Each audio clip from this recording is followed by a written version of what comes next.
Let's go back to commercials, though. I think we came on prematurely. Hafa Day. I'm the owner of Guam's largest tourist attraction group. The pandemic's been very tough for all of us, and particularly for my team members. So I'm really appreciative and grateful for the PUA assistance to our team members, and more recently, the SVOG federal grant that allowed us to reopen these facilities and re-employ everyone at a critical time when PUA ended. From myself and my team, on behalf of all of us, thank you for the federal funds that allowed us to reopen. The federal fund you provide saved many jobs. Thank you so much.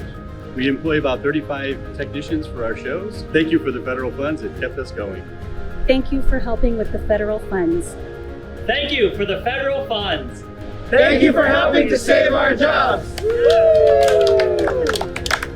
Thank you for the federal funds. This ad was paid for with official funds from the office of Congressman Michael F.Q. San Nicolas. Hafa Day. This is Governor Lou Leon Guerrero.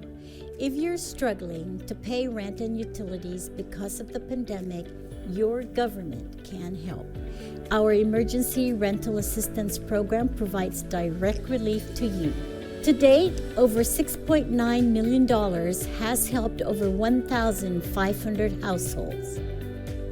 Apply online at eoa.guam.gov or call the Department of Administration's Emergency Rental Assistance Program at 671-638-4518 or 19.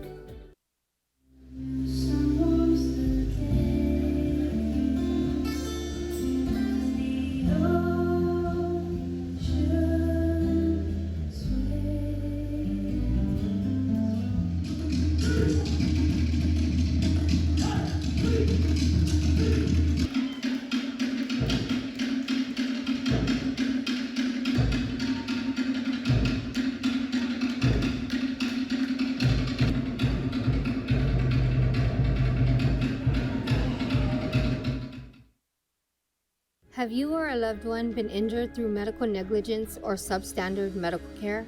Are you angry? File complaints through the Guam Board of Medical Examiners to make physicians accountable. It's time that we stand up to protect our families and the people of Guam. The complaint form can be found at GBME's website, www.guammedical.org. Have questions or want the form emailed to you? Contact us at asher@asherdeanlubofsky.com or our Facebook page, www.facebook.com/bunzoasher. We do not provide legal or other professional info or services. We do this to improve medical care on Guam through medical accountability equity. Justice for those injured or killed through medical negligence on Guam.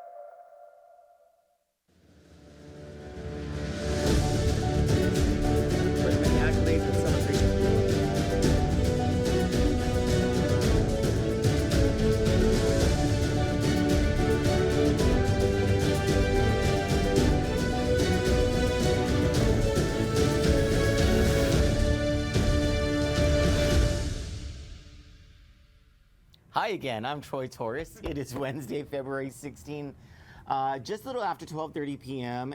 That when the legislature's Health Committee, chaired by Speaker Therese Sirlahi, was supposed to have begun an oversight hearing regarding the Guam Allied Health Board. I don't know if that's the exact name of the board. It's the board that licenses the veterinarians, and they license other people, but the fun part is the veterinarians. And so this is one of two oversight hearings today. The second one will be at 4 p.m. We'll be live casting that as well, and that is an oversight hearing of the Guam Board of Medical Examiners, which is the other exciting one. Anyway, both of them, I'm not sure if we're going to be seeing or hearing any public testimony, but we will be seeing and hearing testimony from the board members.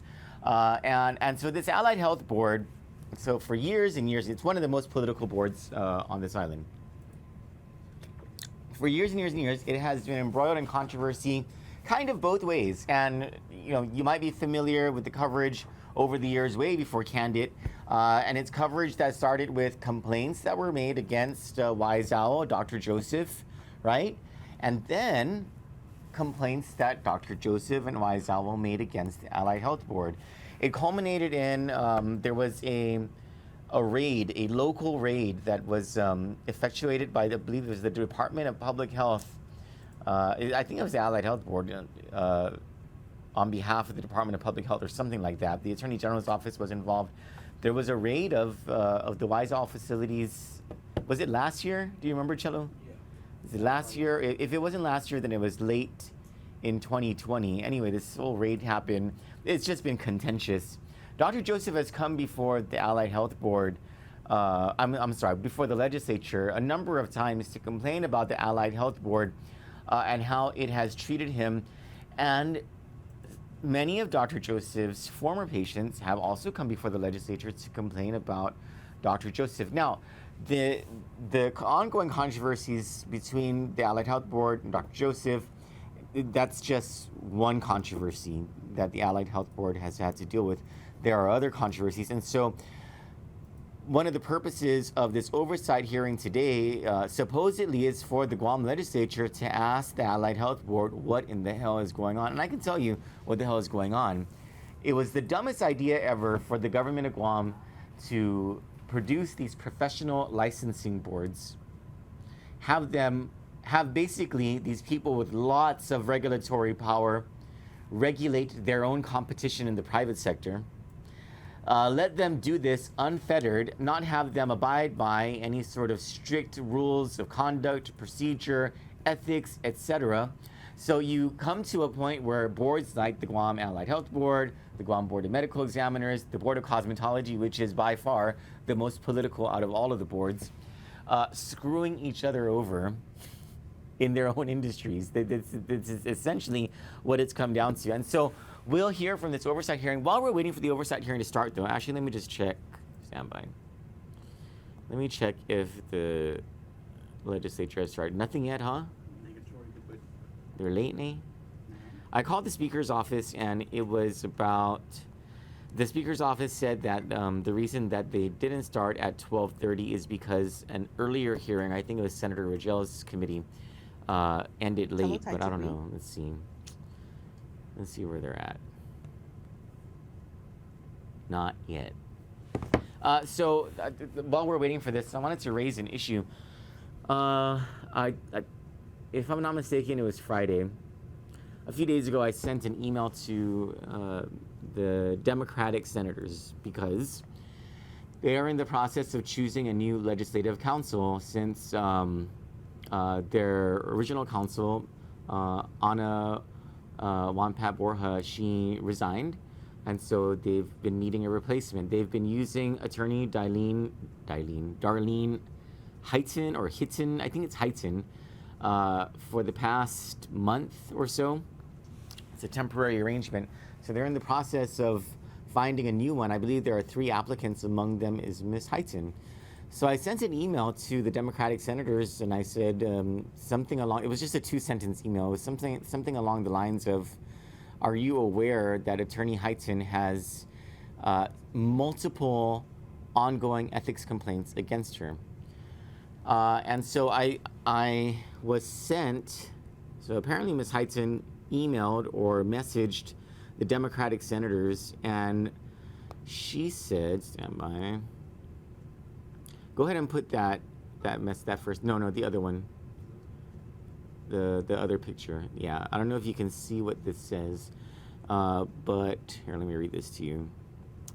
She says, please find accompanying this memorandum the Guam Bar Association's Certificate of Good Standing submitted to Legislaturan Guahan on January 15, 2022, dated January 13, 2022. It has come to my attention Troy Torres claims the Guam Bar Association has ongoing ethics matters involving me. Okay, let me just state for the record, I did not say that the Guam Bar Association has ongoing ethics matters involving her, and I'll explain that in a second. She says this is not true. Additionally, the Guam Bar Ethics Committee has never once charged me with ethics violations. Okay. I also never said that she was charged with ethics violations. All right, let's continue. Thank you for this opportunity to work with the Guam legislature. I hope Troy Torres's false claims and motives do not become a distraction. The ethics prosecutor, Attorney Alicia Limtiaco, can be reached by contacting the Supreme Court of Guam to verify the inaccuracy of Troy Torres's allegations. Please contact me anytime should you have any questions or wish to further discuss this matter. So I emailed the senators back when I saw this, and here's what I said. Let me go to it real quick. Stand by. I have to go to my sent folder. Oh, there we go. Buenas, Senators. It has come to my attention that in your effort to hold your candidate, Ms. Heighton, to account based on my previous email, Ms. Heighton has told you the following. Then I quoted her entire thing. Then I said, first of all, not once did I assert Ms. Heighton was charged with ethics violations.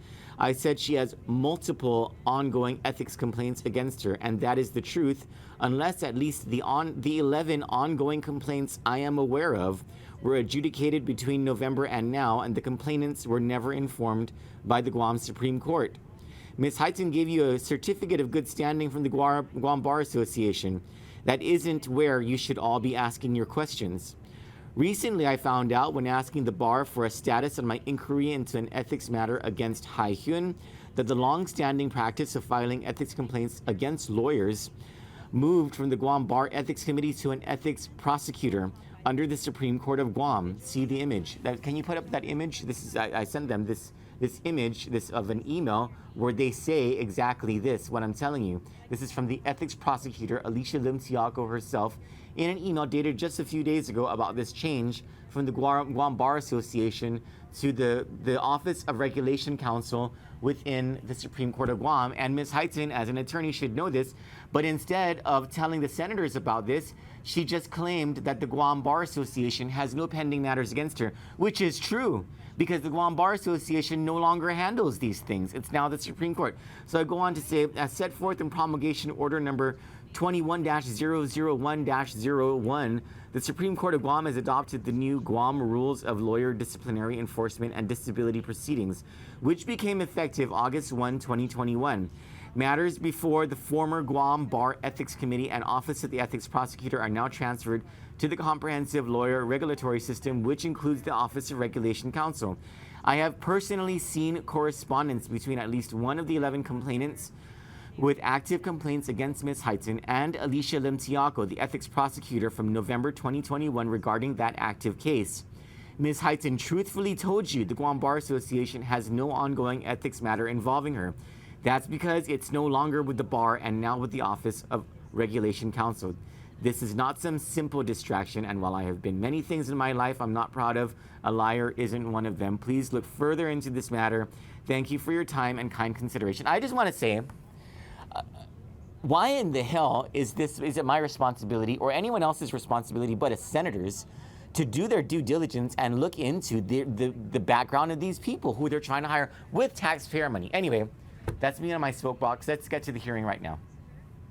Mental health counselor, and he's also the vice chairperson. Catherine Nicholas, who is a clinical dietitian and nutritionist, and the treasurer. Sybil Crisostomo, who's a speech language pathologist.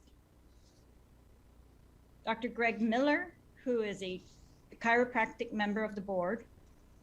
Alicia Ogo, who is an occupational therapist. Dr. Paul Pomes, who is a veterinarian member. And then we have Richard Chong, who is an acupuncturist.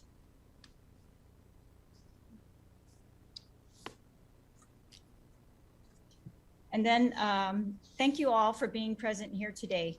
I'll now announce the other members, who are Nadine Cepeda, who is also a licensed professional counselor, marriage family therapist, and licensed mental health counselor, who's the board secretary, not present today. Also Ryan Claros, physical therapist member.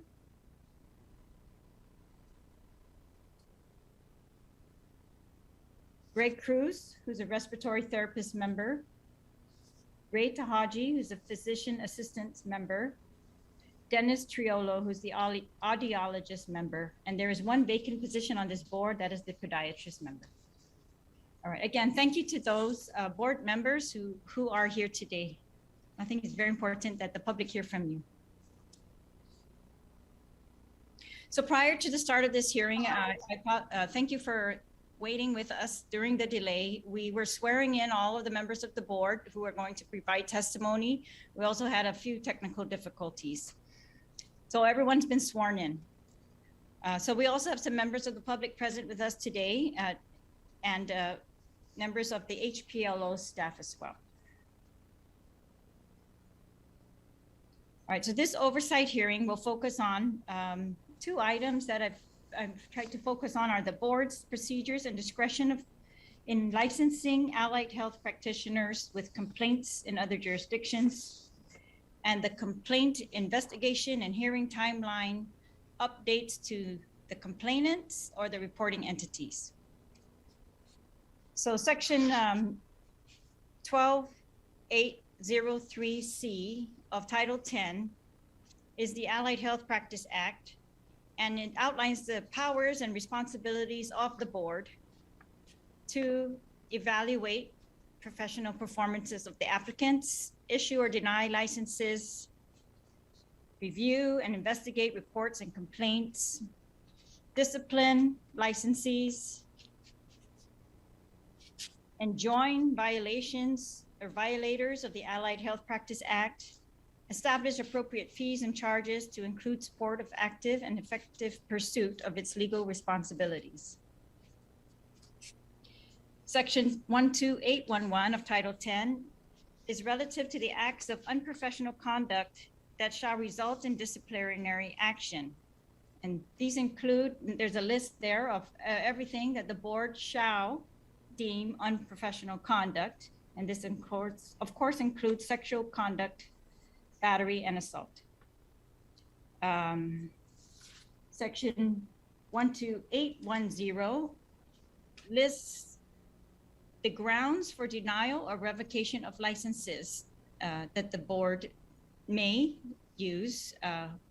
And these, of course, include a whole list of actions that the licensee might do that would be grounds for their removal. I'm not going to read those to you, but I provided those in the chat, and I made them available to all the senators so that they can be reminded of the duties of the board. So the Committee on Health has had 2 oversight hearings with the Guam Board of Allied Health so far. On June 29, 2020, the first oversight, the committee focused on the status of revolving fund allocations, updates regarding the issuance of licenses, the status of hiring investigators, hearing officers, attorneys for all boards, and allocation of costs, complaints, updates on reporting requirements to malpractice insurance companies. And at that time, the HPLO office reported the following regarding the status of hiring investigators, hearing officers, attorneys for all boards, and the allocation of costs. So in their response, they said that investigators, currently the boards conduct their investigations of a case as warranted, and it is within their rules and regulations to do so. The position of investigators needs to be created with specific criteria to meet the board's requirements. We're currently working on those specifications.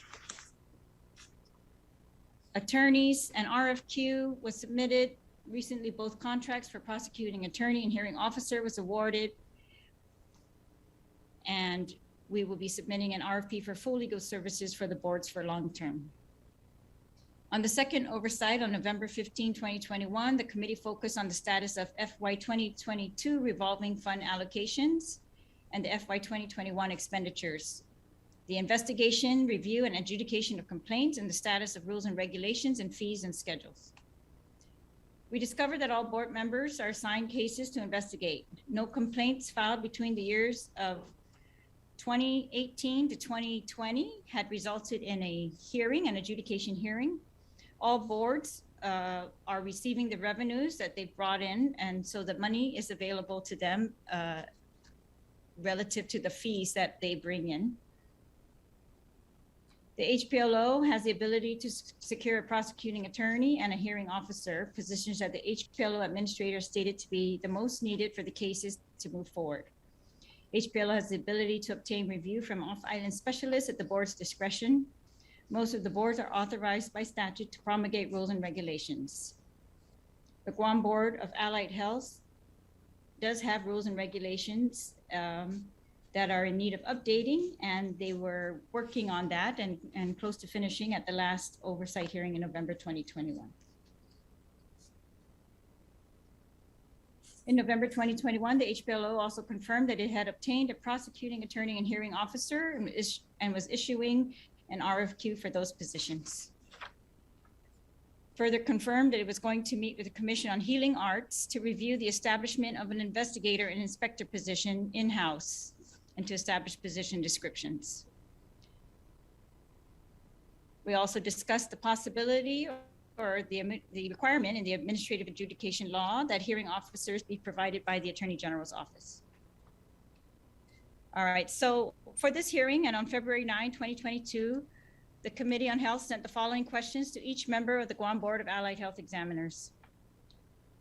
Please explain GBAHE's process when applicants have records of disciplinary action by boards from other jurisdictions. How many allied health professionals have been granted licenses with prior disciplinary action? And what is the criteria for granting these licenses? How many allied health professionals were approved with conditions set by the board? We also asked, does the board set timelines for investigating complaints? Do outstanding cases get reassigned when members are unable to provide updates due to their schedules? We asked for a complaint investigation and hearing timeline and whether updates are given to the reporting entities or the complainants.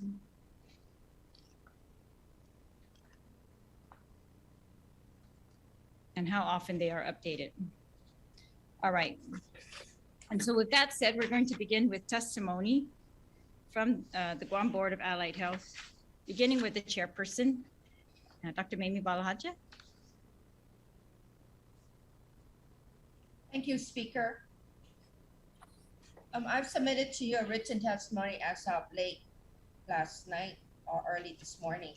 And shall I go ahead and recite my writings so that everybody can see? Because you, yes, board please. members, okay, you have it, and board members have a copy that I sent to them.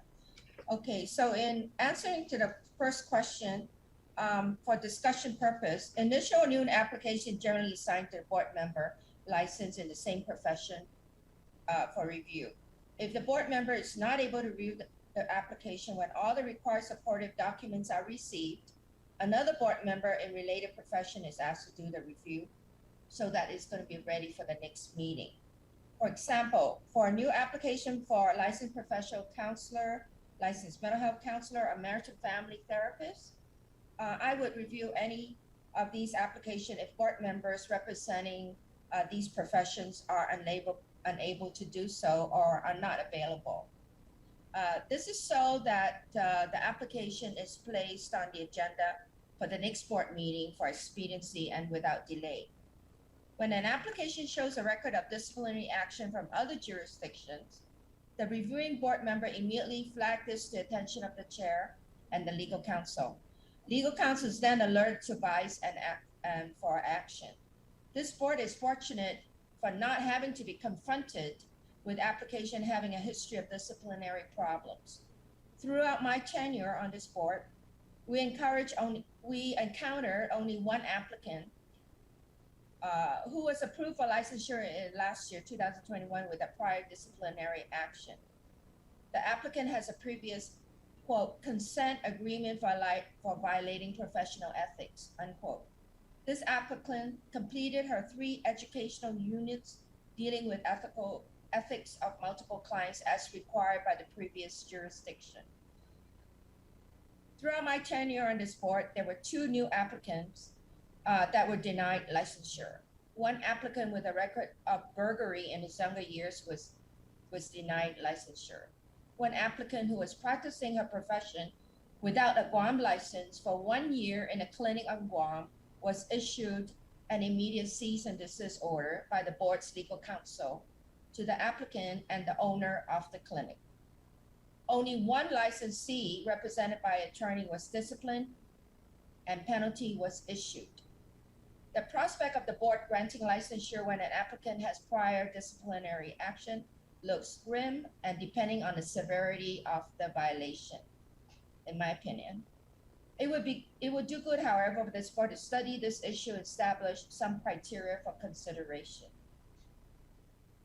So for the question 2,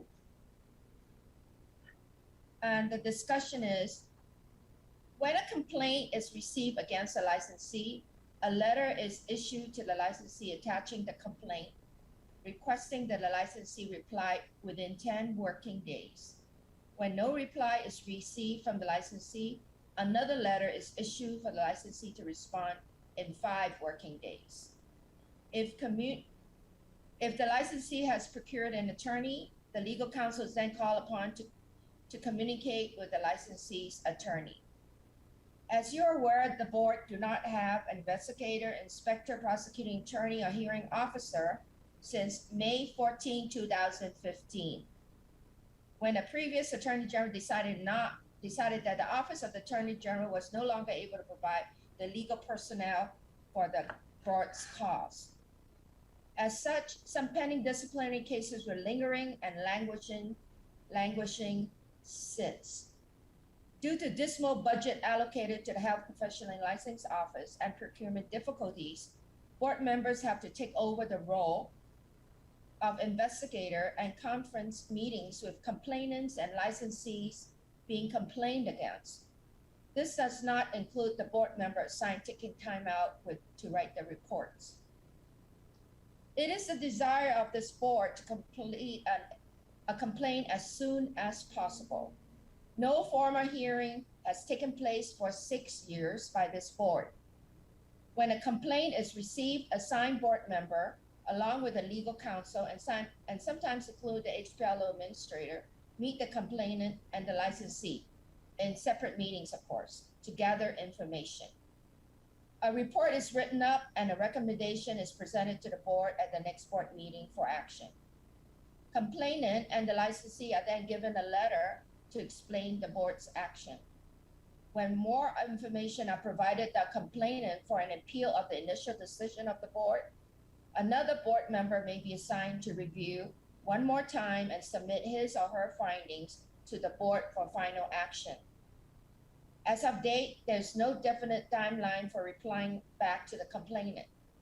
It is this board's intention to process and avoid delays of any and all complaints against licensees and report back to the complainant in a timely manner. However, in my opinion, setting a time frame is unrealistic based on many factors. For example, there are 12 complaints against veterinarians since 2019. This is all due to not having the proper investigator to investigate and submit reports for the board's action, or not having legal resources to review complaints in order to move them forward.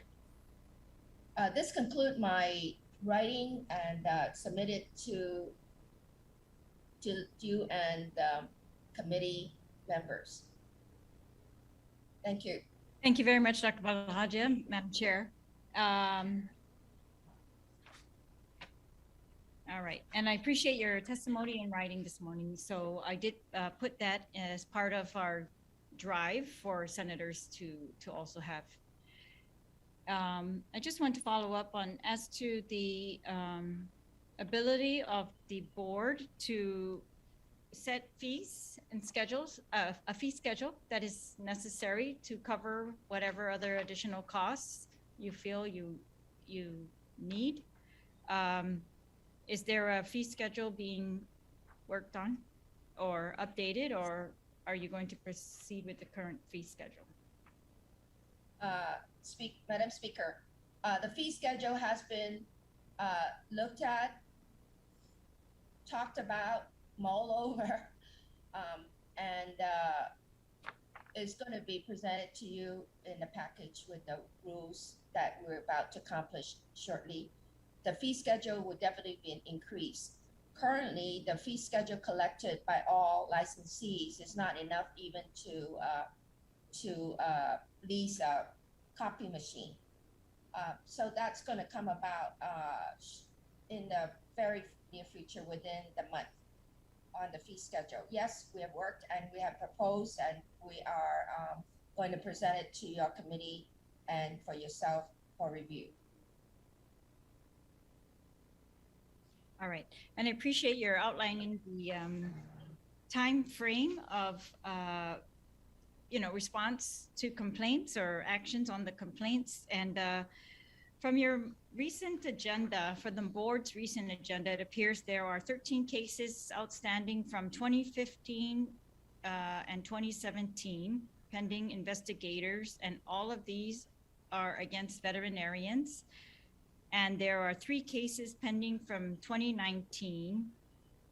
There are 10 cases from 2020 and 7 from 2021. And so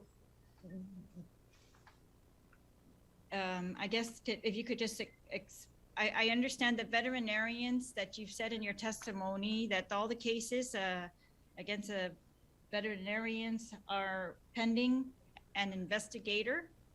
But for the other cases that have been pending as well from 2019, there are 3, 10 from 2020. Is there any impediment to those? There are many impediments, Madam Speaker.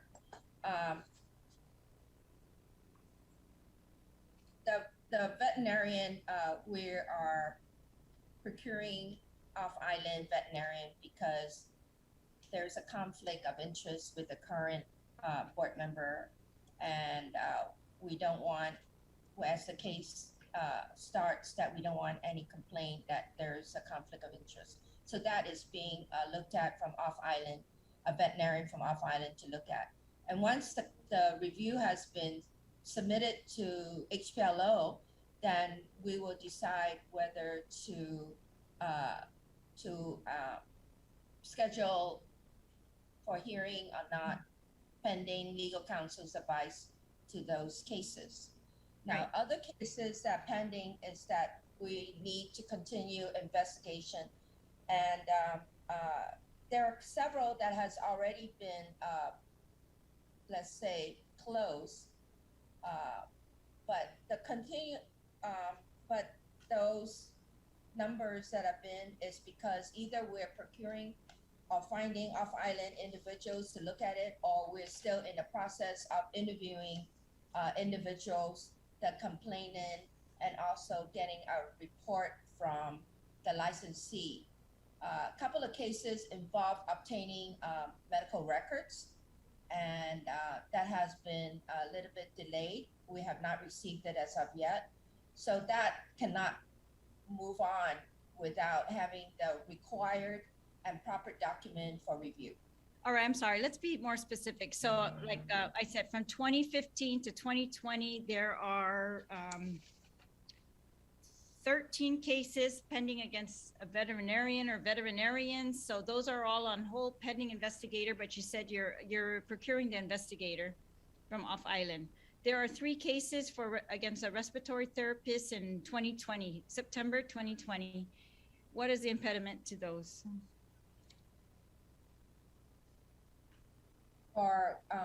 I'm sorry, Madam Speaker, for what particular?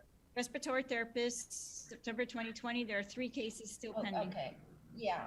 Well, what had happened was that the complainant did not indicate the name of the individual, depending on the report from Center for Medical Services, and that is being reviewed as to indicate who that person, because the complaint was against no name. All right. The one that has given a name, that is already completed. Okay. So we have the result of that already. There are 2 pending RT with no name, and we're still investigating. All right. Okay. So aside from those, it looks like, if we exclude the cases against veterinarians and those we just discussed against respiratory therapists, it looks like there are only 21 cases pending. There are 7, and I'm just going to read the dates. So they are from April, June, July, September, October, and November. So is there any impediment to the resolution of these cases?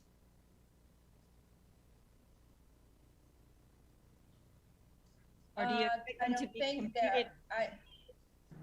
Do you expect them to be completed according to your time frame? You said you gave a time frame in your testimony, 10 days for the licensee to respond, and then. Correct.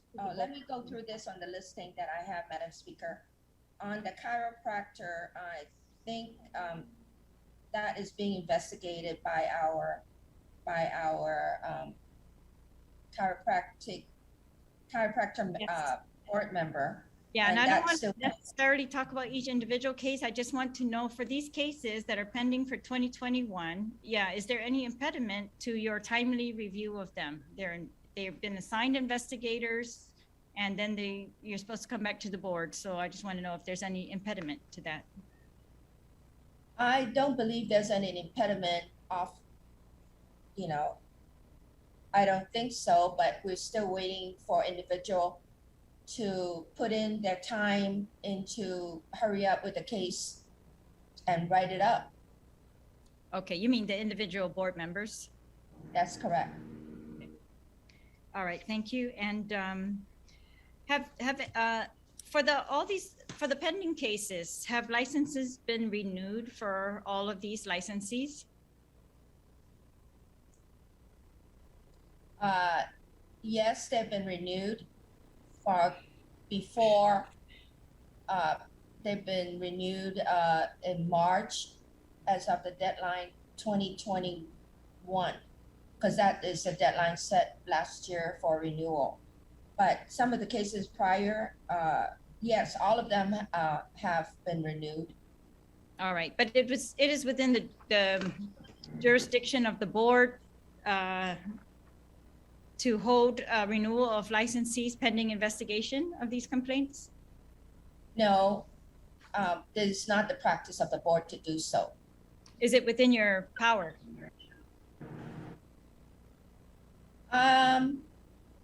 It could be, but we have not exercised that particular power to withdraw or suspend a license without going through the proper procedure and the process.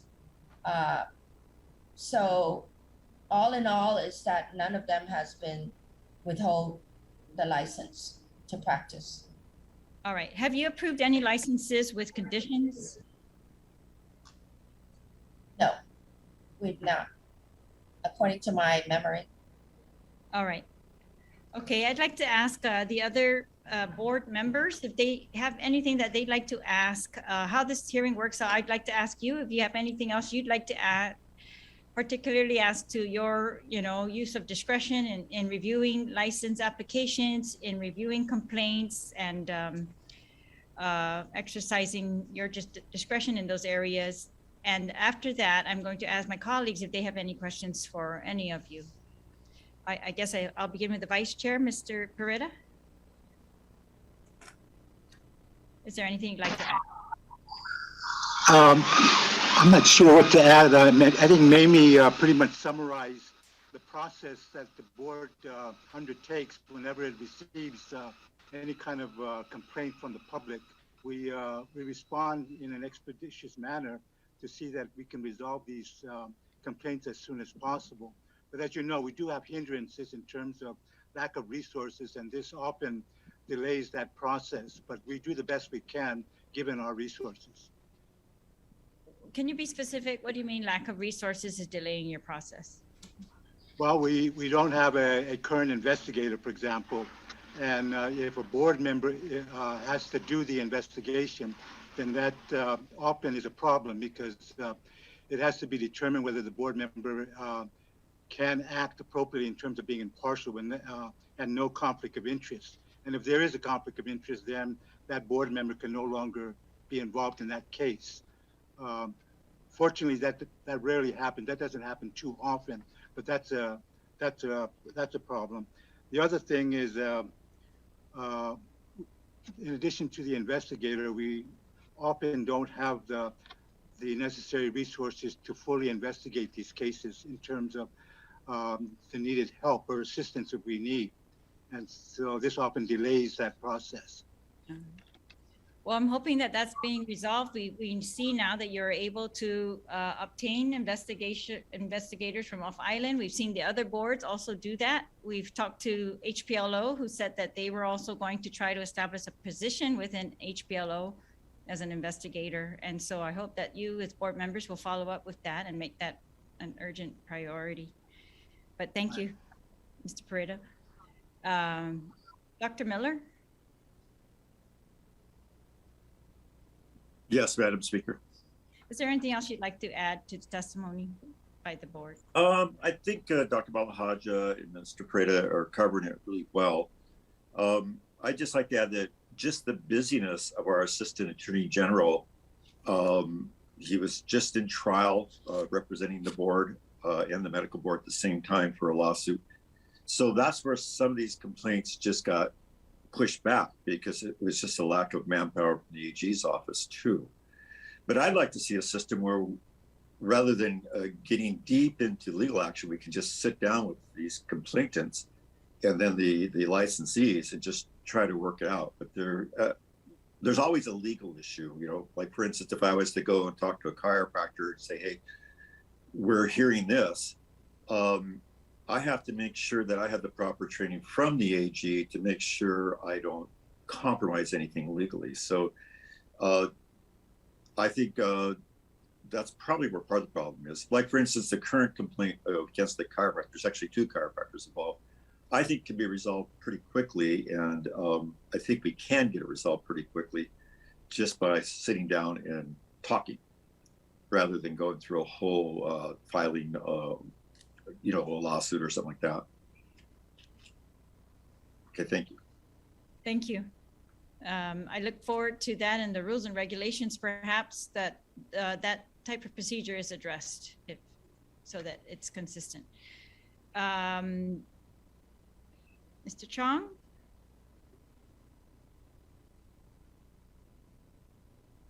Or Mr. Chong, is there anything else you'd like to add to the testimony of by the board? Like other members already mentioned that we have a lack of manpower, and beside that, you know, other board members are working also. Sometimes, you know, they work on the HPLO. So hopefully we have more manpower, also support from the government to solve this problem. Also, instead of going to the lawsuit, maybe have some, you know, board members to solve the problem before going low case. All right. Well, thank you. Yeah, the board is actually not. This is not the lawsuit stage. You know, there may be separate lawsuits, but the board is just a licensing and adjudication of the licensing. But so I'm just trying to make sure we are, I guess, that I'm understanding which policies that we can affect here on the licensing boards, within the licensing board's authority. Again, so we talked about manpower and resources and the ability of the board to set its own fees and to use the fees that it brings in for its purposes. And in fact, it's mandated as one of the powers of the board to do that it's responsible for the regulation. So it must be adjusting its fees accordingly.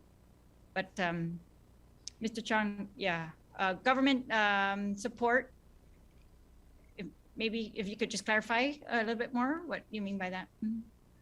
You know, like, for example, we have only one legal counsel is dealing with the other board, like, for example, medical board, dental board, you know. So he's so busy, he cannot handle all those, you know,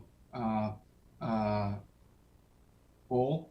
Plus, you know, we have I believe that more than 12 profession in our board. So handling each case, each different profession is too much for the, our counselor, legal counselor. So I think Governor Guam maybe provide more counselor, legal counselor. Maybe that's we can, work more specific problems, can solve the problems. All right, I appreciate that. Yeah, that was also brought up at the last oversight hearing, and we discussed the AG's allocation of resources for this board. It is, yeah, we will follow up again on that. Ms. Crisostomo? Yes, I admire Mamie Galahad's response to your questions. They were really right on. I just wanted to reinforce that when the previous AG took away our ability to tap into AG's office to protect us from things, that really put the kibosh on a lot of things. So, as far as the fees are concerned, we are working on them. Whether it's going to cover legal fees or not, that's another question that we really have to tackle. But otherwise, I am in full agreement with what the previous people said.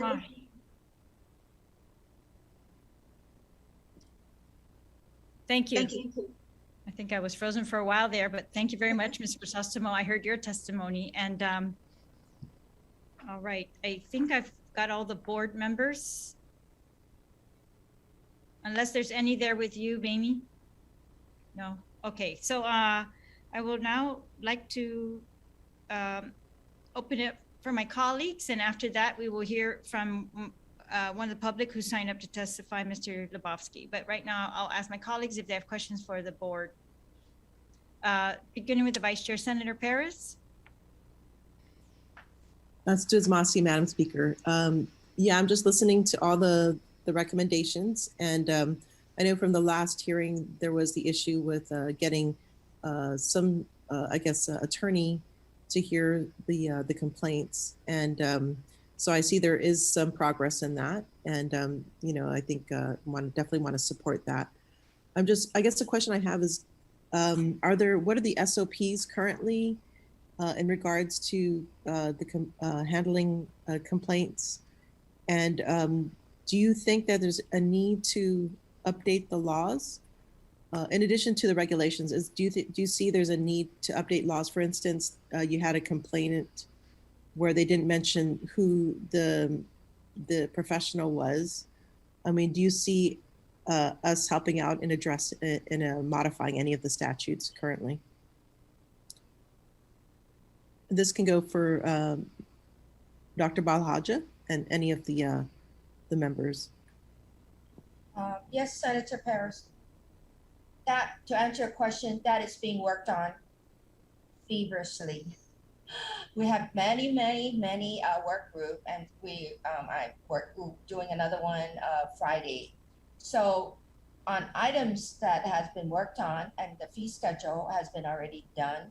So it's going to be in a packet to be given in a packet with the rules and regulation that our legal counsel has guided us through, and it's already almost done. And also then the next thing attaching to, according to him, to the rules will be amendment to the current law that will reflect on the rules as well. So that will be a package coming down to the legislature for your review and action, I'm hoping. Okay, great. Thank you. I appreciate that. We'll definitely be looking forward to that. And thank you for all your hard work. Yeah, I don't have any questions right now. I'll just continue to listen. Thank you. Thank you, Madam Speaker. Thank you so much, Senator Perez. Vice Chair, Minority Leader, Senator Dueñas.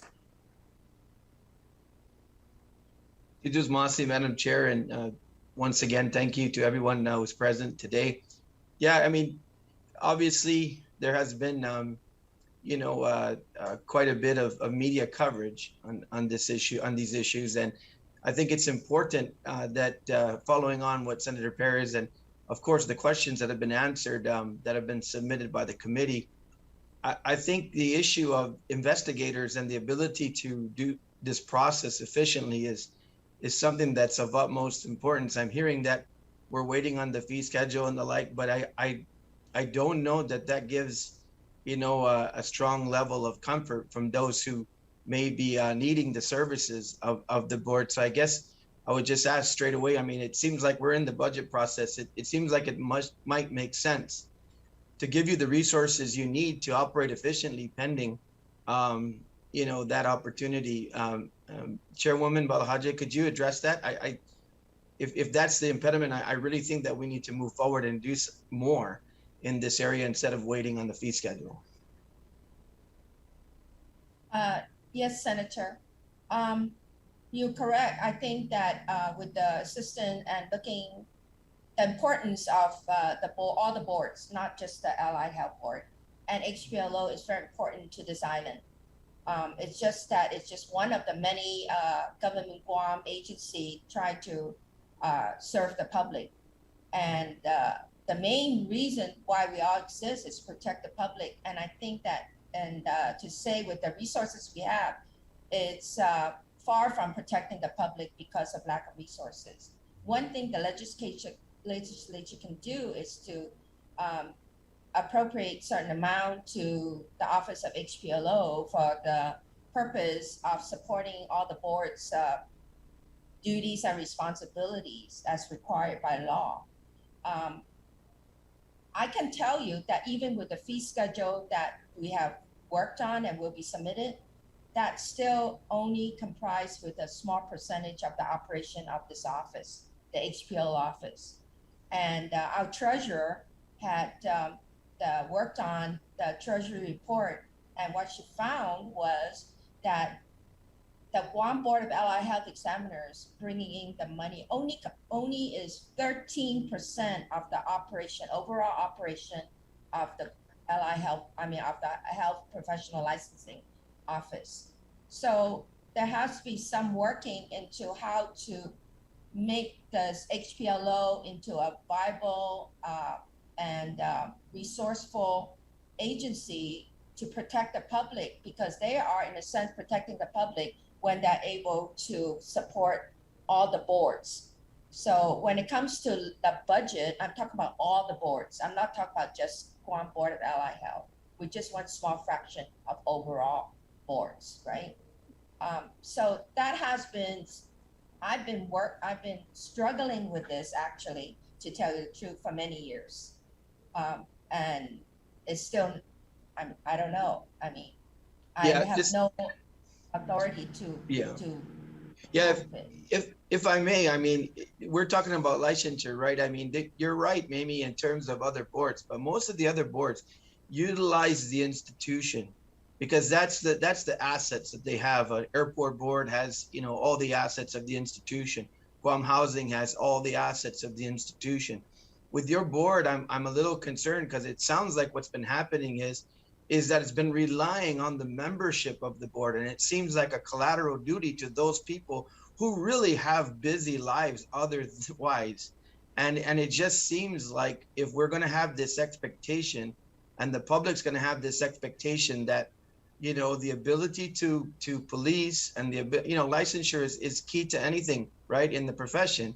And that's why I think we're trying to be fair here by saying, we're staying in the confines of your duty and your area. I think the speaker's been very clear about that.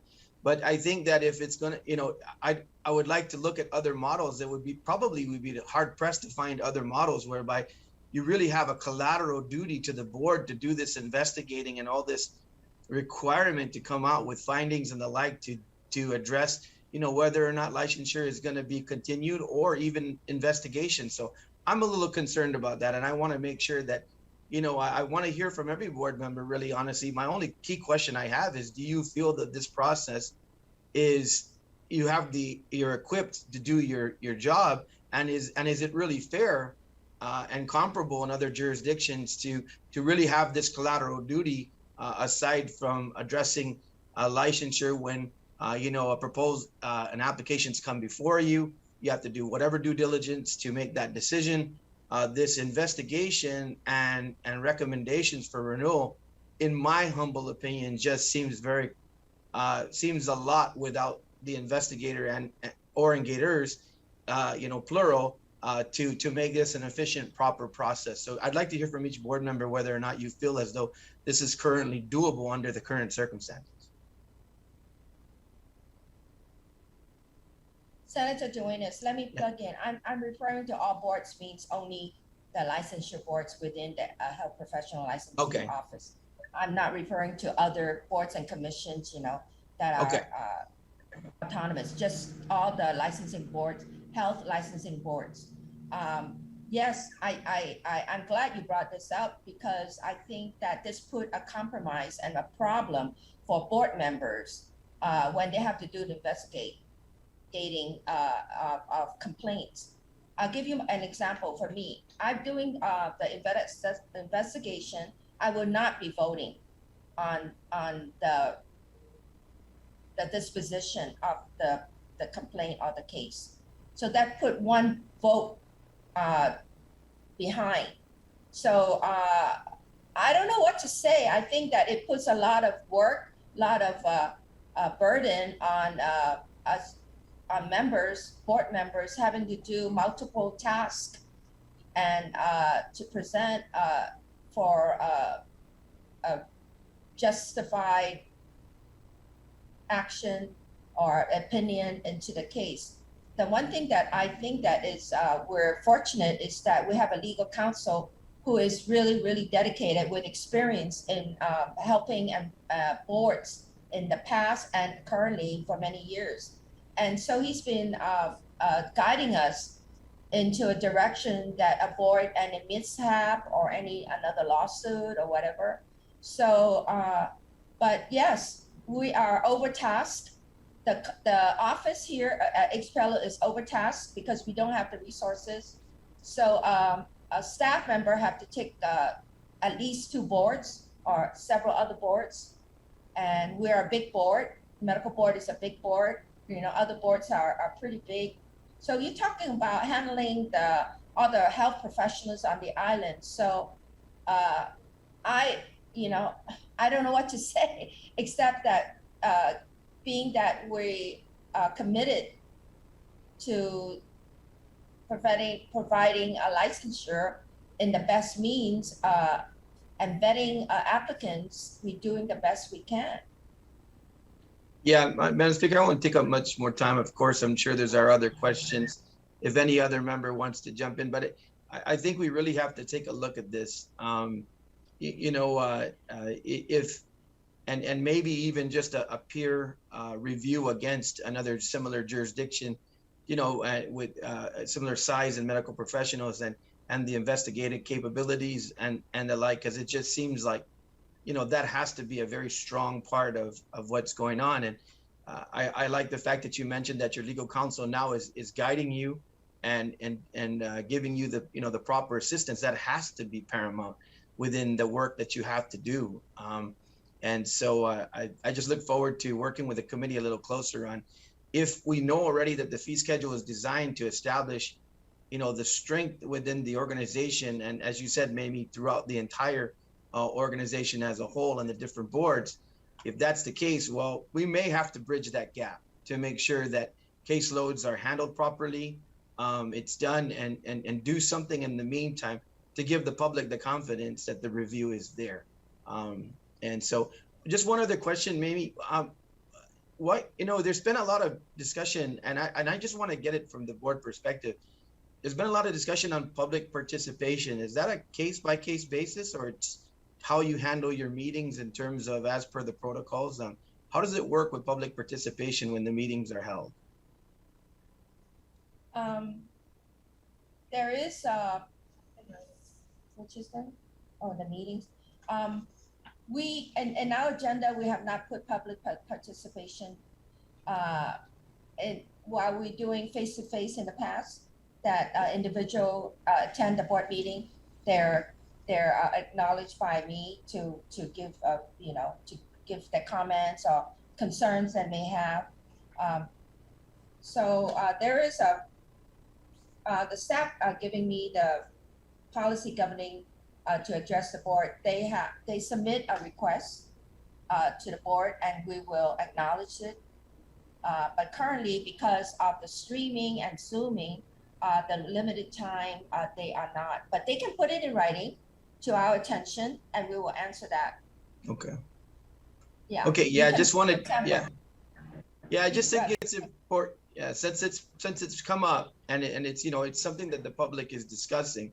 I think it's just important that that it's clear the policy, and that is based on a request, based on how the meeting is conducted on that evaluation. I just think it's important so that's that disclosure is there in terms of how this process is supposed to work. I know that in other meetings, of course, like you said, this is particular to the the craft of medicine, but in other meetings, I mean, there that is a feature, right? So I think that there may be some some expectation, and I just think it was important to get this on the record. Yes, they can submit in writing what they'd like to bring it up, and we will acknowledge that it will be in writing. Yeah. That's all I have for now, Madam Chair. Thank you for the opportunity to ask some questions. Senator, may I ask you to? Ms. Crisostomo? Just- Sorry, I'm sorry. Mamie, is that you talking? Were you adding something? Yes, Speaker. Dr. Balhaja? Yeah, to add what we were discussing with the Senator Duenas, could you acknowledge Brianna Sablan, HPLO staff acting administrator here?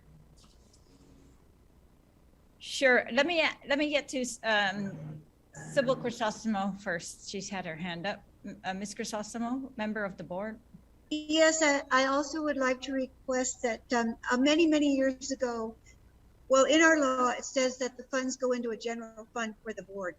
Many, many years ago, somebody took those funds out of the board without or even knowing it. And I was hoping that we could in some way secure the funds that are brought in by the board, that they stay there for the board. That's my comment. Yeah, thank you. Since I became health chair, that's one of the first issues that we addressed and made sure that every board, in fact, in those days, were not even aware of how much funds they were entitled to. So I've tried to make it very clear with working with public health. You are entitled to all the fees you bring in. Those are yours. You decide whether you're going to spend it on a prosecuting attorney, an investigator, a conflicts counsel, a hearings officer, or anything like that. It's the boards that have to authorize that. Is Brianna Sablan from the HPLO office? Can you bring the camera closer to you? Please proceed. Thank you, Madam Speaker. Brianna Sablan, the acting HPLO administrator. Senator Duenas, I just wanted to clarify your request or your question about the public's participation.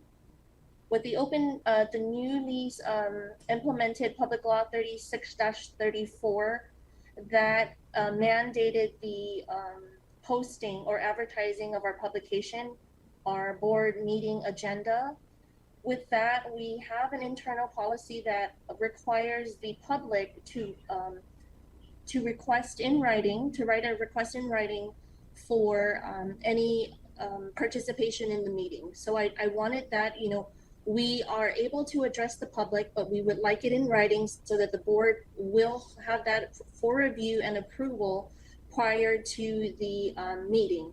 Because we do have to, although the law states that we do have to publish our for open government law, the 5-day and the 48 hours, with our current vendor, newspaper publication vendors, they require 7 days. So we do need to kind of finalize it, and we do an internal deadline in 10 days. So that's why we kind of ask the public to write, give us in writing a request 10 days prior to the meeting. Thank you. Thank you very much, Brianna Sablan from the HPLO office.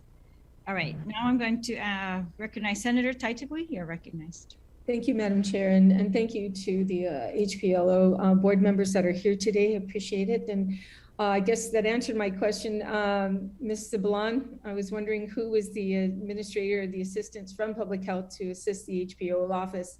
And I'm glad to see that you're here today. I think Zenny takes care of the Board of Medical Examiners. So I'm sorry, Senator Taitigui. Let me recognize the members of HPLO who are here today.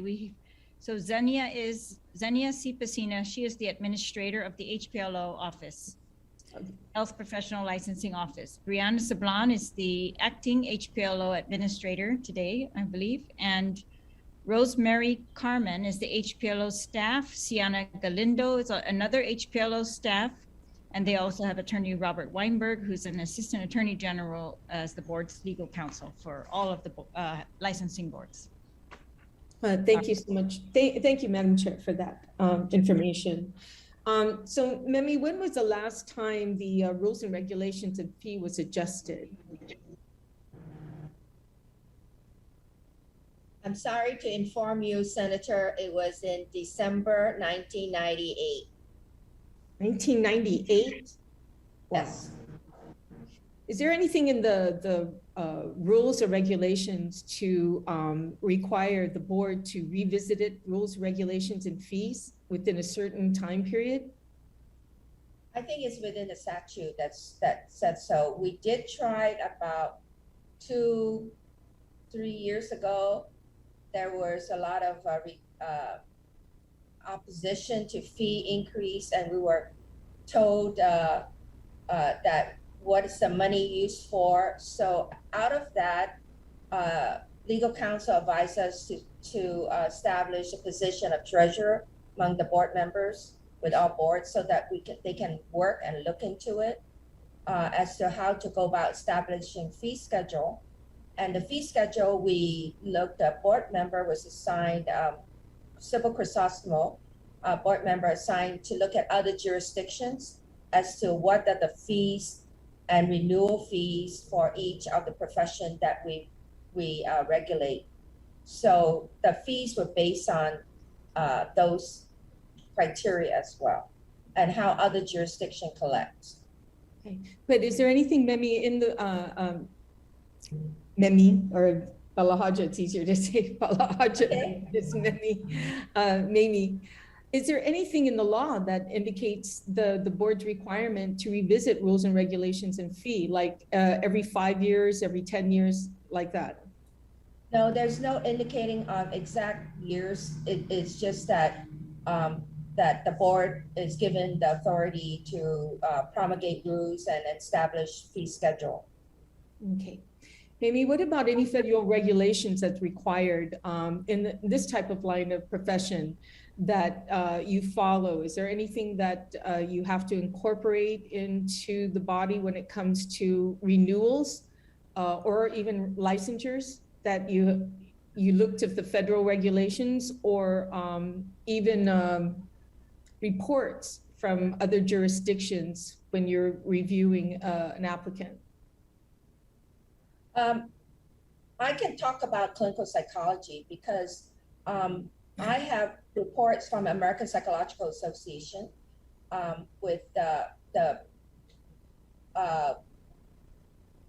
Psychological Association with other jurisdictions, as well with Association of State Regulatory Board that I seek guidance from, and I read and I receive regular emails from them. And we are a member of the Regulatory Board of Psychology. In order for us to approve applicants to take the psychology exam. So I look at what other jurisdictions are doing, that there's communication among everybody.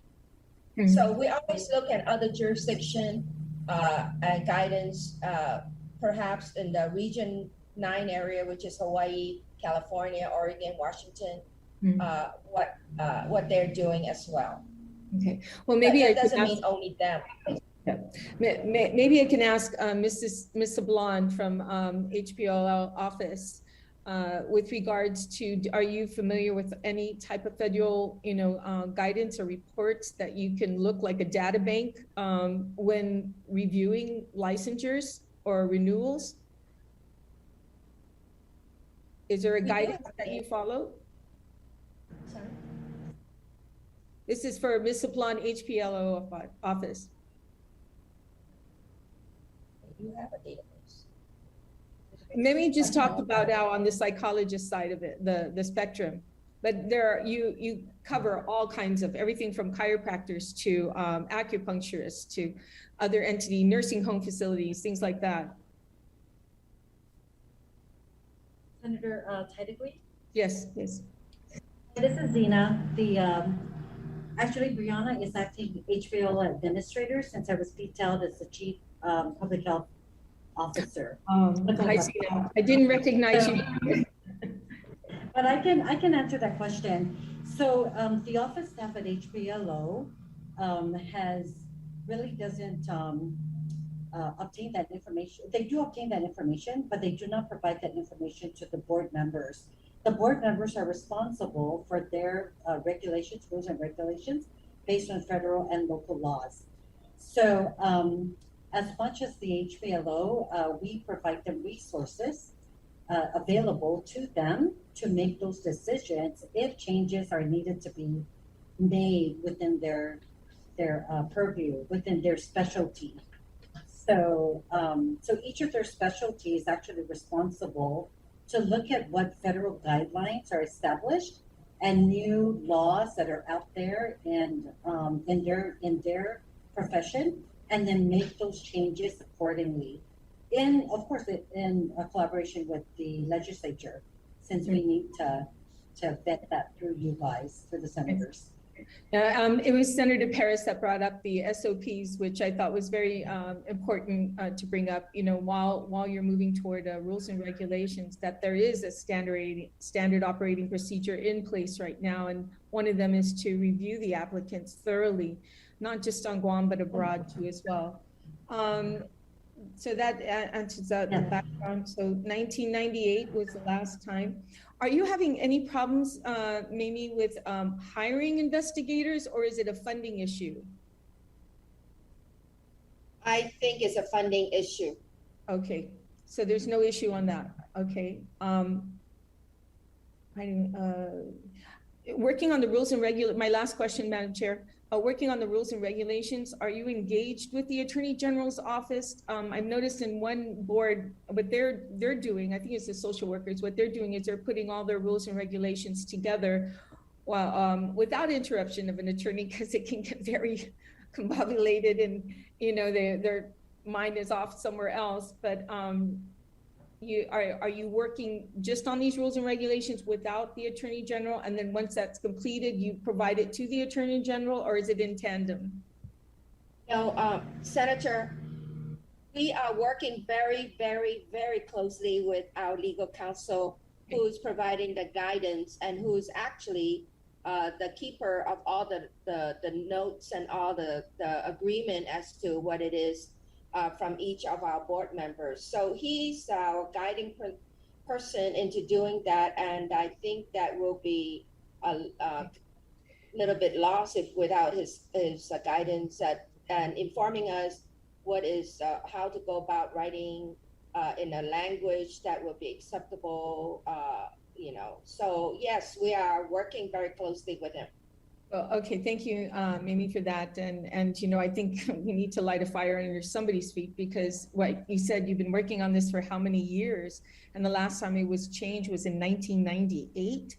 That's quite a bit of time to not have these rules and regulations in place. So it's been some time, and I know you keep saying we're going to bring this to the legislature very soon, but I would feel more comfortable, and if you're comfortable, to give me a time. Is it going to be in 3 months? 1 month, 2 months, or next year? No, within a month and a half. The reason why is because we have, all the board members are very busy in the clinic, and so for me to schedule meeting so that they come and on their own, they can look at the rules and send it to our legal counsel.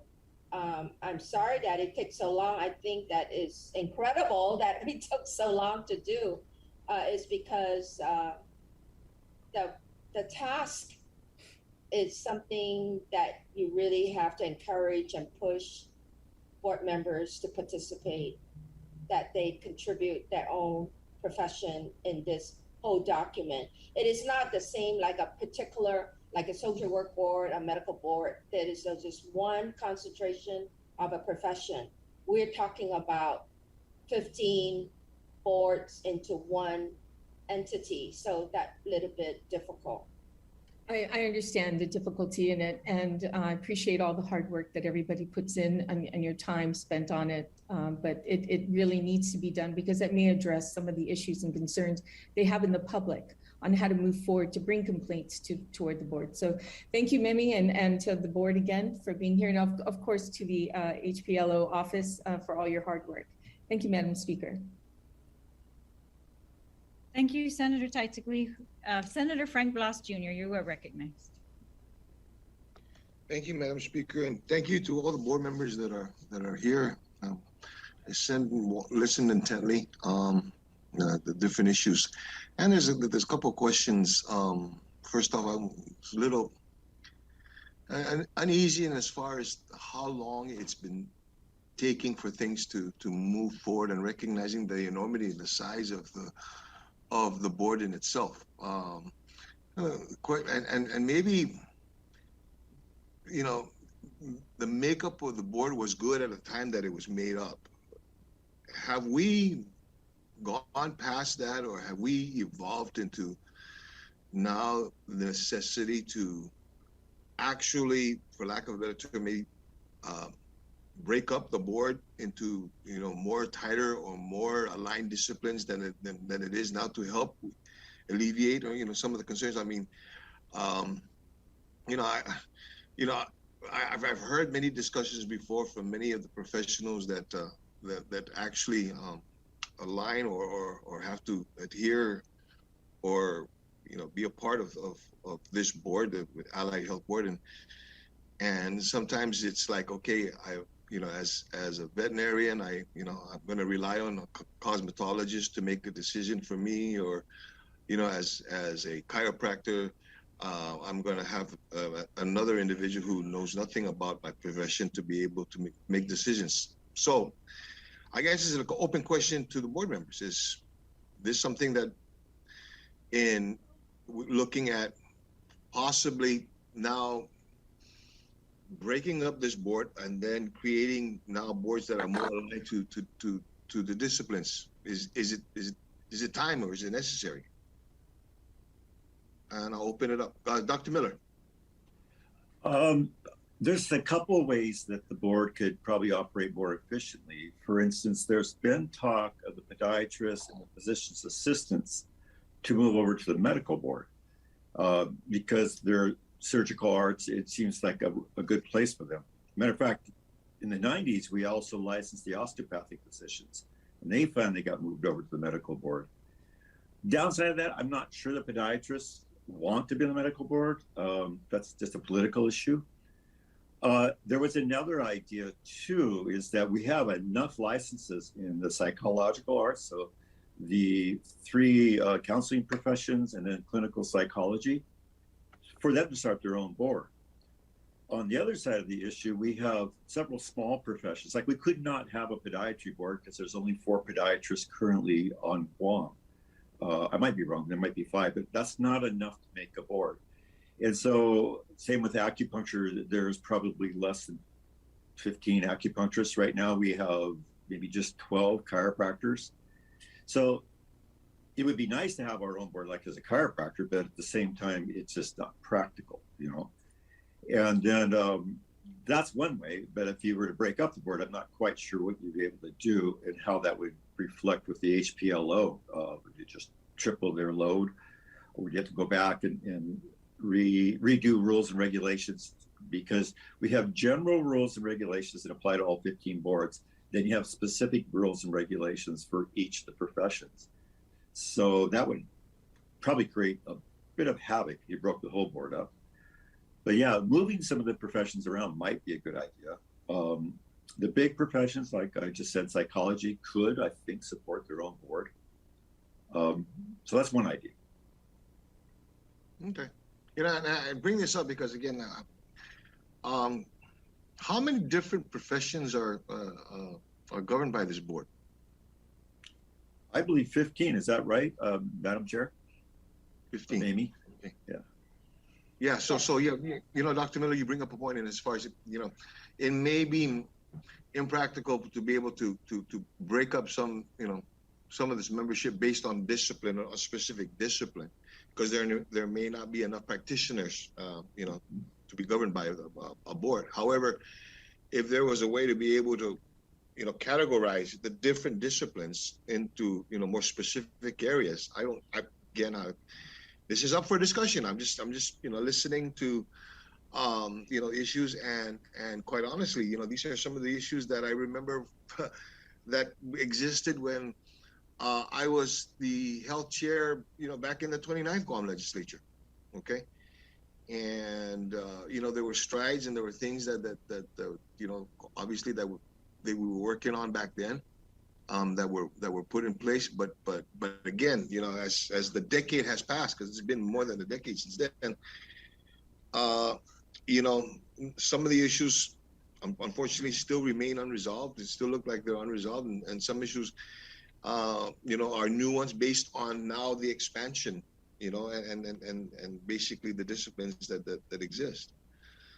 And I'm just bringing this out for a discussion to see whether what other solutions we can provide, or possible solutions we can put on the table to see if we can help resolve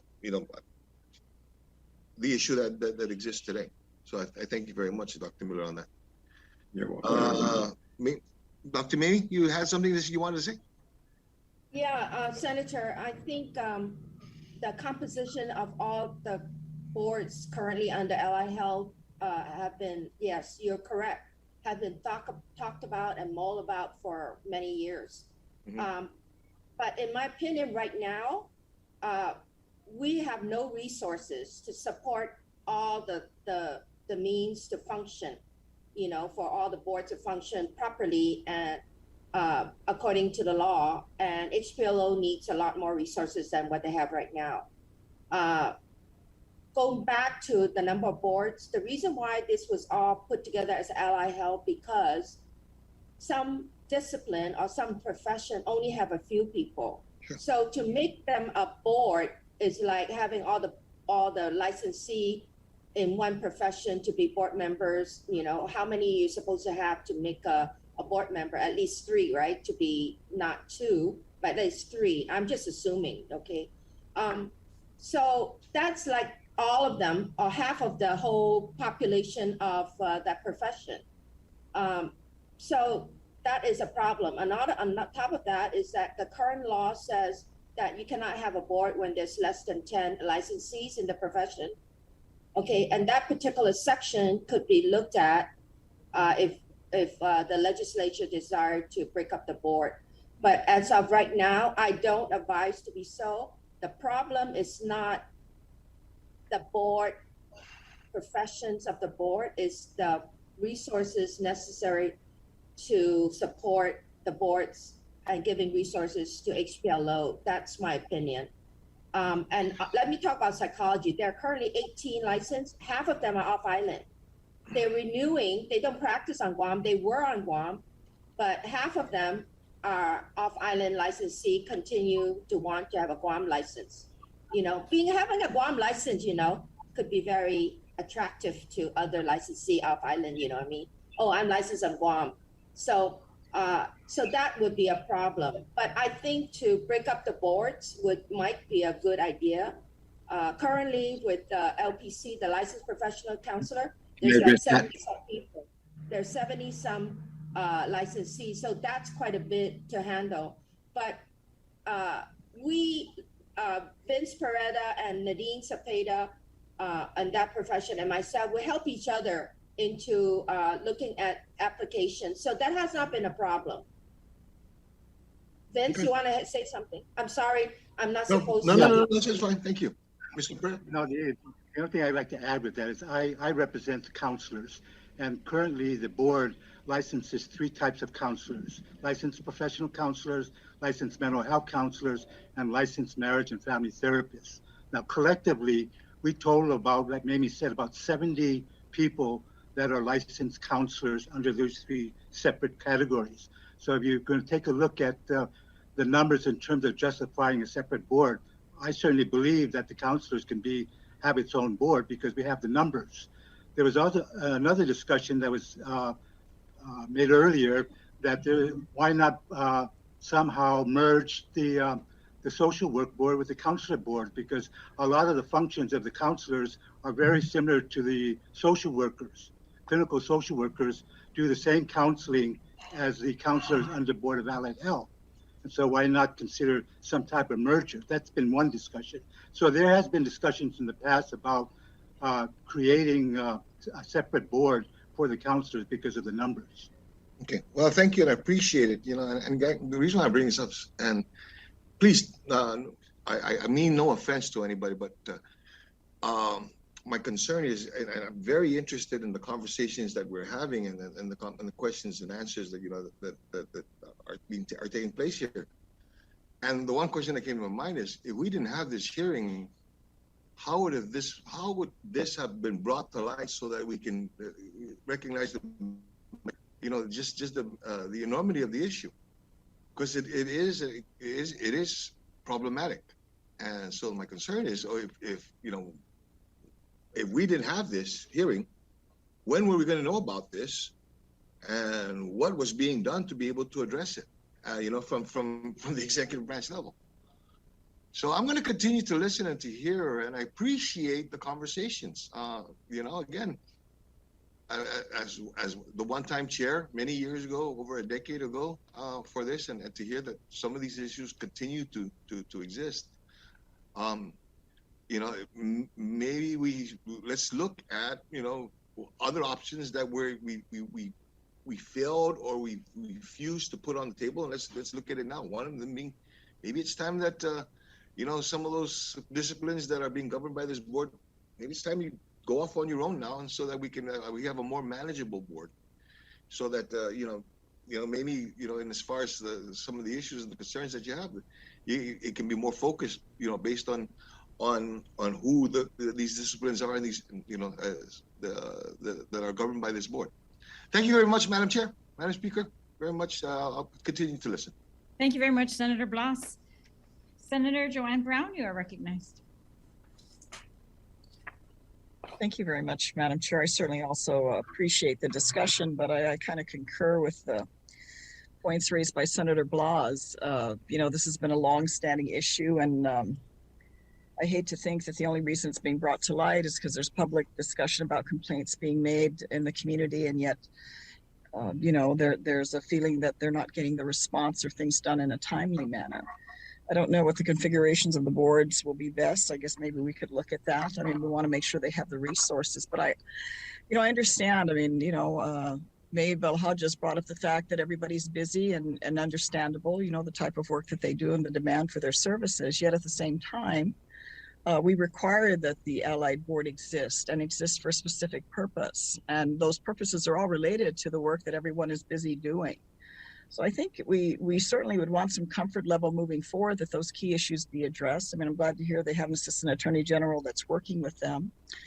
But obviously there's a need to increase the amount of activity with the Allied Board in terms of the work they're doing. If it's an investigator that they need, is the workload, maybe I can ask, maybe if that's the case, is the workload significant enough, or issues being brought before the board significant enough that a full-time investigator would be needed and available to do the work? Because obviously it's hard for you to preside over making a decision about a case, and then at the same time, even though you did mention, if you investigate the case yourself, you would not vote on it, but that's really not the purpose of your role in the board. So I just want to get your feedback. I mean, is the workload to the degree that a full-time investigator would be needed?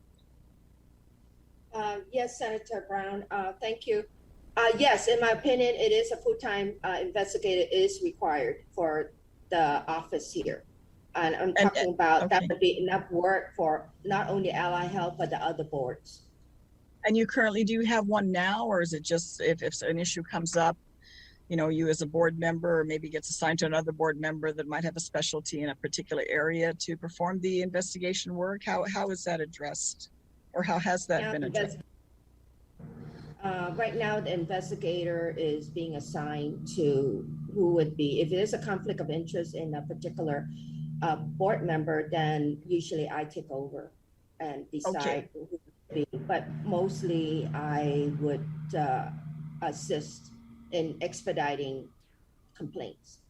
But you don't have an investigator that is an employee of the board that actually will be tasked to go out and independently investigate any complaints that are made now, or That's have you ever correct. historically, has the board ever had an investigator at all, or No, it's simply never. done by the board members?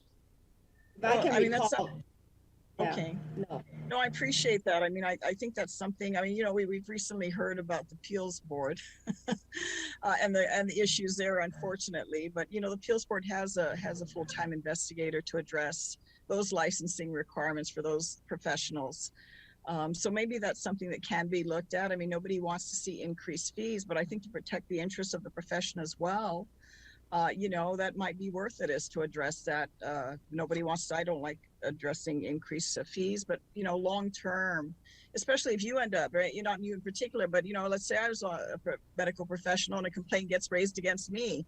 I would want to make sure that there's a process in place in my interest as well to, you know, if it's a serious allegation, is it true or not?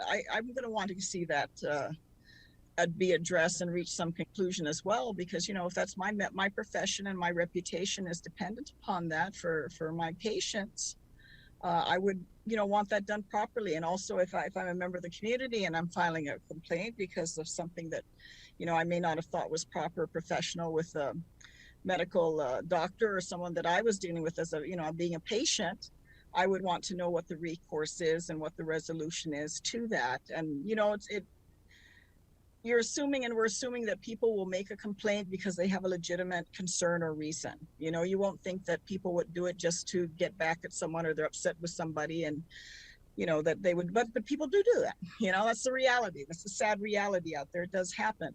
But as a community, we need to have a process in place that those issues can be reviewed and properly addressed so that we all get to move on. And if something's wrong, correct it. If you know, a licensed professional is not properly performing their duties or stepping out of that and abusing it, then by all means, we want to see that that's effectively and efficiently dealt with in a timely manner. So, I mean, I understand everybody's busy, but I think the time has come that we can't just let things continue on as they have, and actually address what can be done to effectively put in place an operating board that has the ability to address complaints, have the resources. And again, we don't have unlimited resources, but at least to put the basic structure in place so that access is available. Because ultimately, for both the interests of the medical professions and also for the members of our community, I think that's very important. I mean, normally the work that you all do is related to either our physical body or our mind. You know, that's as personal as you can get. So I think we need to address that, because I think the time's come. We cannot allow this to languish as it has all these many years, and just, you know, people are just trying to juggle the best they can. I think our community deserves better than that. So I don't have any other questions, Madam Speaker, but definitely I'm sure if your leadership and oversight on these issues, we can seek some resolution. If it is addressing fees with regards to this, and perhaps that's what needs to be looked at, because I think making that investment would be more worthwhile than to continue where we're at now, where I just foresee more problems being created and the inability of the board without these resources at their disposal to actually function properly and perform the work that we desire and intend for them to do. I mean, I want the board members to oversee properly and execute that with the time they have, and to actually be the ones to go out and you know, do the investigation and other matters related to that. So with that, Madam Chair, I don't have any further comments, and thank you for the opportunity to be able to ask a question. Thank you. Thank you very much, Senator Brown. I believe that's all the senators right now. I know Mr. Lebowski is going to testify next, but before we move on from this discussion on fees, I just want to reiterate that, you know, the appropriation that's been made to the HPLO office is from the HPLO revolving fund, which comes from fees that the boards are individually mandated to adjust in order to meet their mandates. And they all acknowledged at our last oversight hearing that this is their authority and responsibility to ensure that these fees are adequate to do so. We also, during budget hearings, confirmed that it was public health, and the HPL office is underneath public health, of course. It's a division of public health, and that public health only requested $252,782 for HPLO. And in fact, we appropriated $296,921. And that's since in the last few years only, because it was not done before, that the boards have focused and authorized HPLO on their behalf to consolidate and hire, to consolidate funds from the different boards and hire counsel to prosecute the cases, to hire conflicts counsel, to hire hearing officers, because the AG's office decided in 2015 not to provide hearings officers anymore. And we have followed up with the Director of Public Health as to why that is allowed to happen, and whether, it was my understanding at that time that he was going to discuss with the Attorney General's office resuming of the hearing officers, which would save these boards money so that they could procure whatever else it is that they deem necessary. And again, this is the responsibility of each board to determine what it is that is necessary. And at the last the last oversight hearing, the HPLO office very clearly said that they were discussing the hiring of an investigator, and they were going to determine whether one was sufficient for all of the boards. And they kind of, I thought, speculated that that might be possible, and that no one at that hearing said we needed one investigator for our board alone. In fact, even the medical licensing board has not said that. But I do acknowledge that this board is a very big board with very different members. And this is the first I'm hearing of your proposals to break it up. I think if you are serious about that, then please submit those in writing to me. I will consider all proposals to do that. But I also am concerned that breaking up boards and creating more boards is really going to put a burden on those licensees to support the work of those boards. In other words, you're going to have to raise fees on all of your licensees in order to fund a different investigator for every single board, especially after you break them up into multiple boards. And that was not necessary according to the last hearing, that they were still able to consolidate use of these attorneys, the investigators, and everything else that they were going to hire at that point. I acknowledge that. I want to thank you, board members, for the work that you're doing on a volunteer basis. So I understand that for years you have been doing the investigations yourself with the assistance of the Attorney General, who is assisting you with investigations, and that's why he's conflicted out of being the prosecutor or the hearings officer, in the end, or further down the case. So you do have that assistance to you. Again, we will follow up again with the Director of Public Health as to the allocation of attorneys for all of these boards. We went through at the last oversight hearing, the amount of funds and the balances, the amount of funds allocated for FY22 for each of the boards. And I think Allied Health is one of the larger ones, medical board, nursing, and then Allied Health, if I remember correctly. But so I'm just worried that, breaking that up into smaller pots is really going to put a huge burden on your licensees to increase their fees. But otherwise, merging for other reasons, we can consider that. But this is the first those proposals have been made, and I don't think that necessarily addresses how fast complaints can be addressed. And that's the issue of this public hearing today, and that is how fast can we address complaints. You've testified already that of all the 23 cases that I count that are still pending,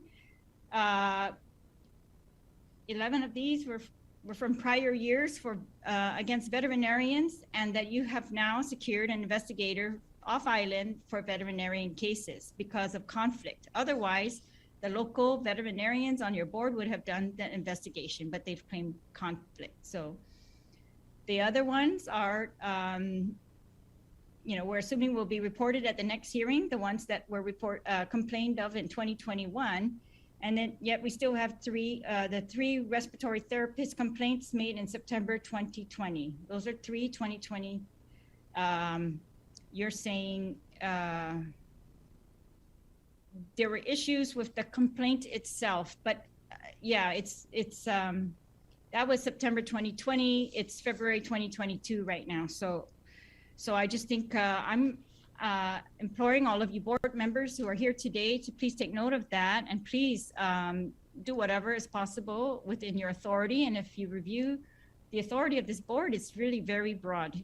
And I think the concern of the public is whether we are having people licensed continuing with their license while the investigations of these complaints are being delayed. If they were being addressed promptly, then I understand we don't, suspend their license because we are addressing the complaints promptly. But when they're not being addressed from 2020 or, even prior, then that's concerning. All right, and so now I'm going to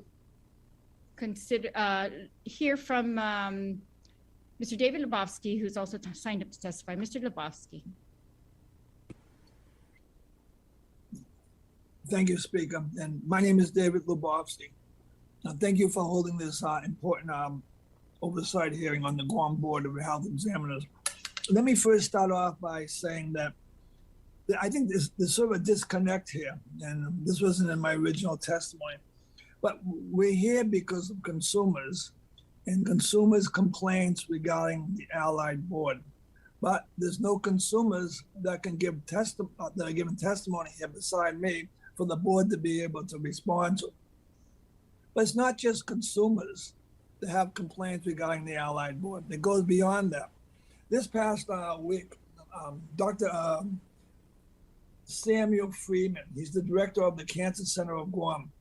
He stated this past week in the Guam Post, if we had functional licensing bodies here, neither one, and he's referring to a medical negligence case that he gave expert testimony, neither one, a doctor or physician assistant that he gave testimony against, neither one would be allowed to continue seeing patients alone until the credentials were reevaluated and they undergo serious scrutiny and possible reexamination. Speaker, as you just alluded to when you said these people have negligence complaints against them, but continue to participate in the community. And that's Dr. Samuel Freedom's experience, and he stated that in the newspaper. The key words here are functioning boards, referring to the Allied Board and of course also the Medical Examiners Board. Presently, physician assistants, which was involved in Dr. Freeman's case, or anyone that's covered by the Allied Board, can basically harm the consumer, walk free to the next patient, as Dr. Freeman refers to, putting us all at risk. There's nothing to prevent it. Dr. Freeman also went on to say that the very basics of medical care, medical surveillance, and proper action by responsible authorities on Guam should be established before anything else. Again, referencing the lack of functional license boards. We have heard the same thing over and over regarding Guam's licensing boards. You've heard it from me, you've heard it from frustrated consumers, you've heard it from doctors like Dr. Freeman, and other doctors also, including Dr. Yasuhiro, who during his legislative testimony in the past discussed these licensed governing boards. The need for impartial reviews of complaints was stressed by Dr. Yasuhiro, which would offset many of the problems that we see with medical negligence issues or professional complaints. How can, as an example, a physician assistant, is the way they do it now, how can a physician assistant investigate another physician assistant on Guam for substandard medical care? There's only about 29 physician assistants on the island. So if something happens, another physician assistant is assigned to investigate, and they all know each other. They're all friends, or they're all connected somehow. It's extremely unfair. Also, when we look at the makeup of the Allied Board, it's also hard for me to believe that the Allied Board chairperson, Ms. Mamie Balahaja, has been on the board for over 20 years, as up to 5 other board members. This is possibly the longest chair of board members of any board on Guam or anywhere. And let's be reflective of what she said. 1998 was the last time they made changes in budget and policies and so forth, as discussed by Senator Teletight with her. Ms. Balahaja has been on the board for 20 years, and those policies haven't changed. Board members should only be on a board for maybe 1 or 2 terms. The Allied Board has no impartial review system. They keep talking about it, but not yet. We heard it in the last Oversight hearing, and we keep hearing it over and over again.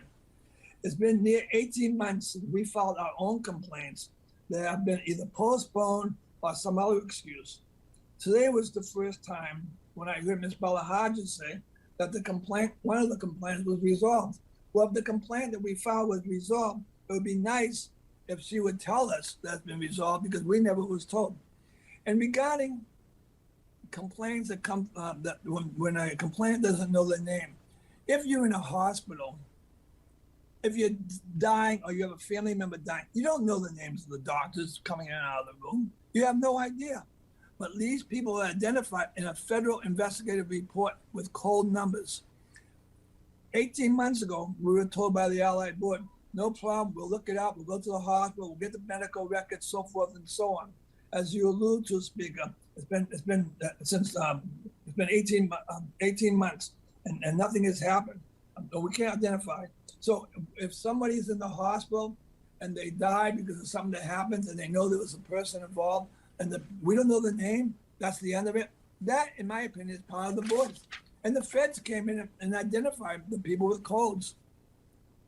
Complaints. We hear it over and over again. Very frustrating.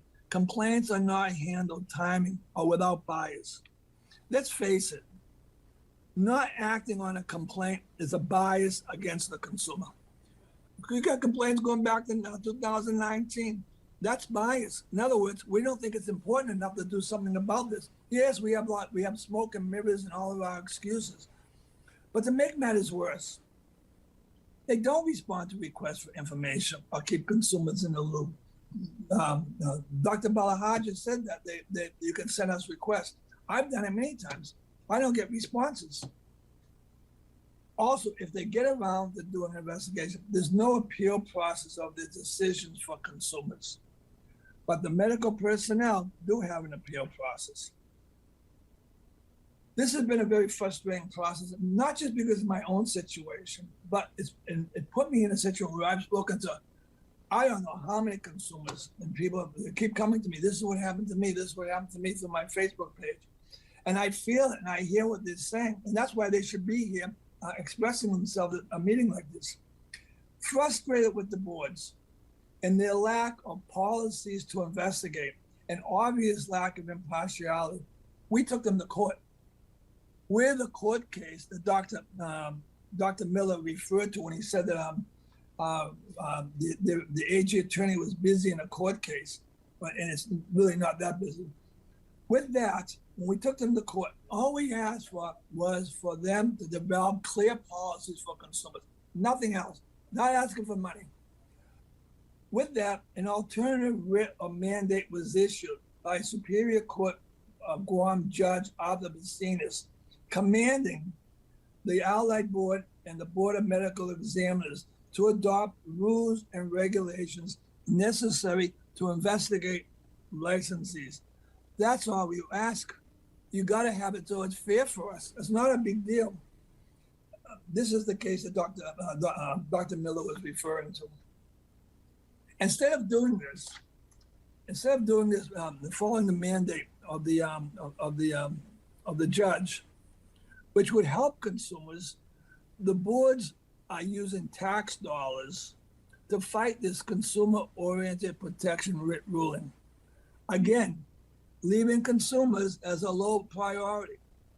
All we ask for is for these boards to develop clear investigative policies so they cannot wing investigations, and to protect consumers through those clear investigative policies.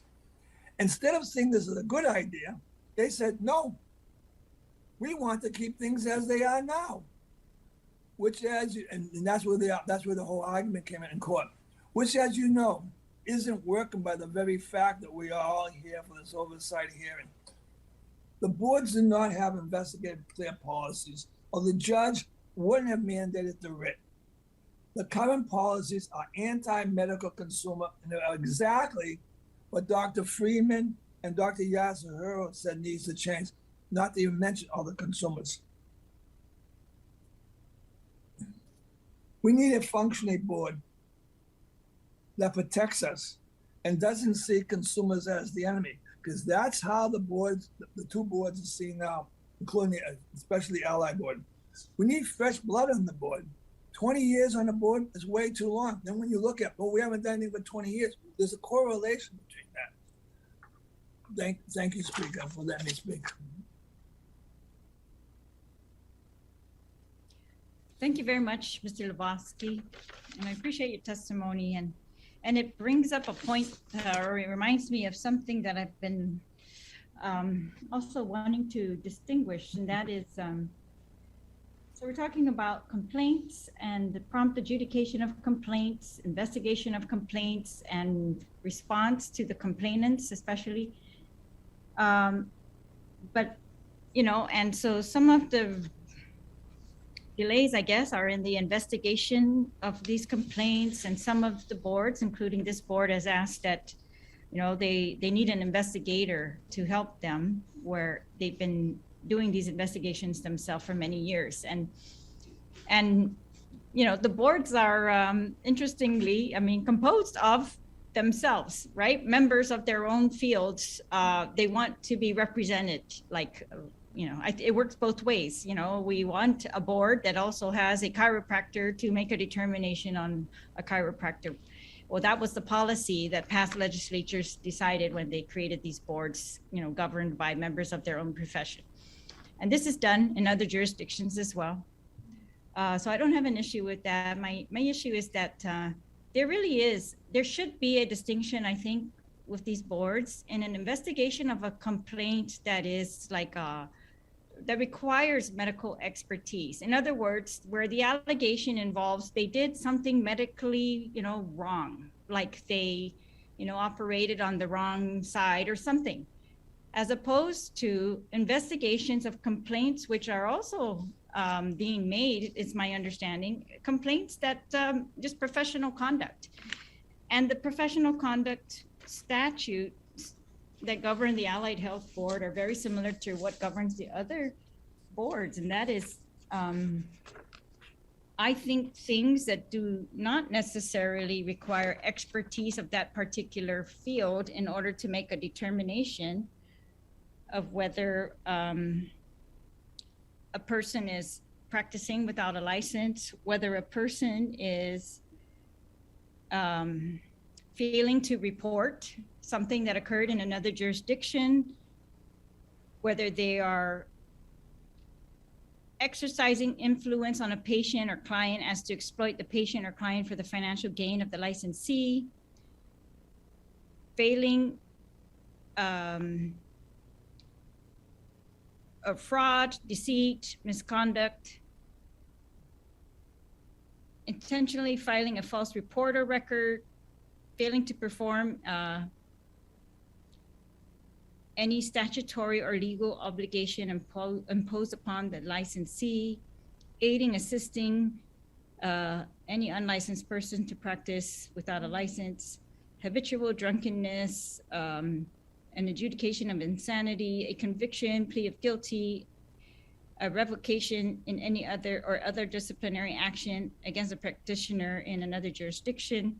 Those types of things that, yeah, I would think that, and so I want to thank you, Dr. Balhaja. You said that you do investigate some of these cases that are not necessarily in your field when the person in that field is unable to do the investigations. Is that right? So, so I think your board is, yeah. So yeah, I see that, and I yeah. So, and I hope that the need or the delay being caused by the conflicts and the need for off-island counsel is, is very judiciously used only when necessary, right? And that otherwise board members are able, for now, to conduct these investigations until you insist and, make the arrangements between you and the HPLO to either reallocate money towards an investigator or raise fees, or that public health reallocates money towards HPLO to ensure that you cover whatever else is necessary. And we will also review this again come our budget, but it's very difficult for the legislature to be increasing, random budgets when the Department of Public Health insists that this is the budget that will be able to, cover what is necessary. And you boards also, have to be responsible for your own amounts, and that you are allocating them to where the greatest need is. And we've had testimony in other hearings as to where those greatest needs were and that those were being addressed. So now if you're saying needs are changing and we now need it at different areas, that you boards, I'm asking you board members to please address that as quickly as possible. But all right. Is there any other senator who has any other question for any of the panel members?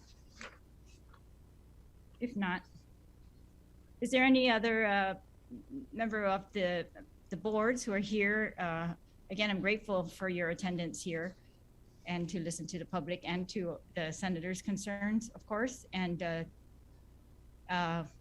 we, are reminded of your confirmation hearings and that, we acknowledge at that time you are voluntary boards, but you are agreeing, right, to these duties and responsibilities. So I very much appreciate the work that you put in. All right, so Dr. Balahaja, sorry, Senator Perez. Yeah, I have a question. So maybe of the board members, what is your view of having, let's say, a public representative on the board that can kind of bring in, I guess, a different perspective? Is that something that could be beneficial? That can basically agree to, of course, confidentiality and professionalism. Basically, if they can have those characteristics that, I guess, can protect that space, the privacy issues. What is your thoughts about bringing in like a public representative? Senator Paris, I think it's a good idea. I believe the medical board, Phil Flores is the member at large, so he's not a medical doctor. And I think, especially for allied health, because there's so many professions that if you had somebody who was outside all those professions, they would probably have a more clear mind or no issues. Everybody likes to try to help their profession. So I would not be opposed to that at all. Well, thank you for that response. With regard to the social work board, I'm aware that one of the board members doesn't have to be a social worker, so they have a non-social worker on the board that pretty much represents, I guess, the public interest. So that's an example of a public citizen on the board who's not a professional. Yes, I believe the medical licensing board has one as well. All right. Any other senator? If not, Dr. Balahaja, did you have your hand up or not? I want to add that we have a consideration on the complaints that we recognize the conflict of interest and recognize the small number of practitioners in that particular profession. So the HPLO seek off-island expert in that particular area to review the complaint. So that's just what we've done. Now, it's like procuring off-island experts in that particular profession. So it takes some time to do so. So although we want to close cases, sometimes getting the expert who's willing to do the review, it seems to be, it might have some small difficulty in that area that would cause the delay. All right, thank you. There being no additional individuals to present testimony, this virtual oversight hearing is adjourned, and I ask you again to submit any of your recommendations as to policy changes in writing and otherwise to please address the concerns that have been raised by my colleagues and myself today. And we are looking forward to your rules and regulations and your updated fees if necessary. So this virtual oversight hearing is now adjourned. It's 2:36 p.m. Si Dios mas y todos.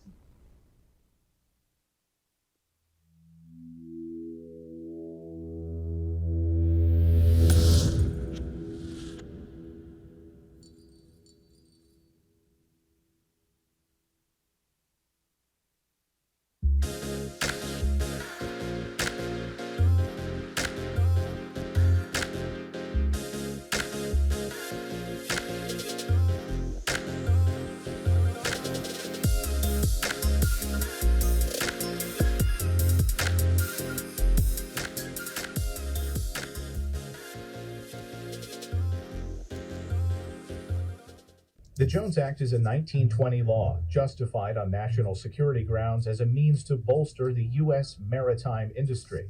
It restricts domestic shipping to vessels that are U.S. built, U.S. owned, U.S. flagged, and U.S. crewed. However, this law boosts cost by banning foreigners from competing and forcing Americans to purchase ships that are up to 8 times more expensive than those built in other countries. The result is higher transportation costs. Shipping oil from Texas to the Northeast, for example, costs 3 times more than importing oil from Africa. Ultimately, consumers foot the bill. In addition, higher shipping costs push freight from ships onto other sources of transportation, such as trucks, which means more traffic and pollution. Meanwhile, this blatant protectionism has failed to benefit builders of ships in the U.S., whose production is less than 1% of those in China and South Korea. Domestic builders have seen over 300 shipyards close since the early 1980s.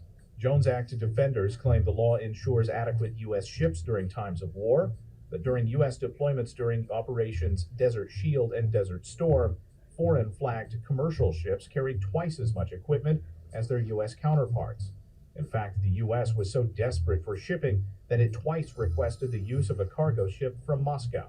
Both requests were denied. So the Jones Act has failed to achieve its shipbuilding and national security goals while driving up costs for consumers. It's time for this outdated, costly, and ineffective law to be repealed. It's time to end the Jones Act. Half a day. This is Governor Lou Leon Guerrero. If you're struggling to pay rent and utilities because of the pandemic, your government can help. Our emergency rental assistance program provides direct relief to you. To date, over $6.9 million has helped over 1,500 households. Apply online at eoa.guam.gov or call the Department of Administration's Emergency Rental Assistance Program at 671-638-4518 or 19.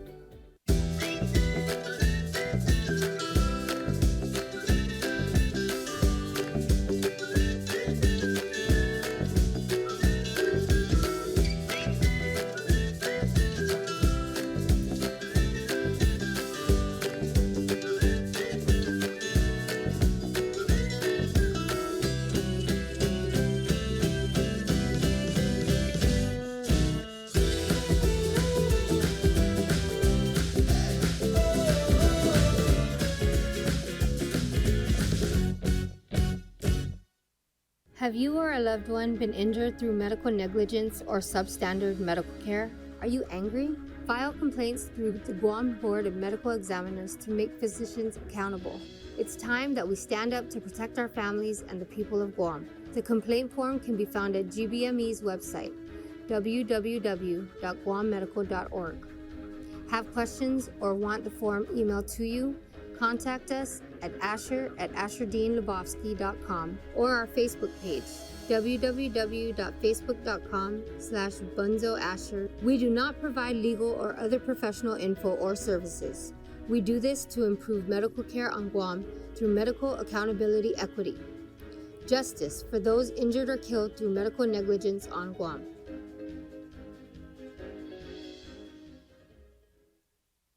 Day. I'm the owner of Guam's largest tourist attraction group. The pandemic's been very tough for all of us, and particularly for my team members. So I'm really appreciative and grateful for the PUA assistance to our team members, and more recently, the SVOG federal grant that allowed us to reopen these facilities and re-employ everyone at a critical time when PUA ended. From myself and my team, on behalf of all of us, thank you for the federal funds that allowed us to reopen. The federal fund you provide saved many jobs. Thank you so much. We employ about 35 technicians for our shows. Thank you for the federal funds that kept us going. Thank you for helping with the federal funds. Thank you for the federal funds. Thank you for helping to save our jobs. Thank you for the federal funds. This ad was paid for with official funds from the Office of Congressman Michael F.Q. San Nicolas.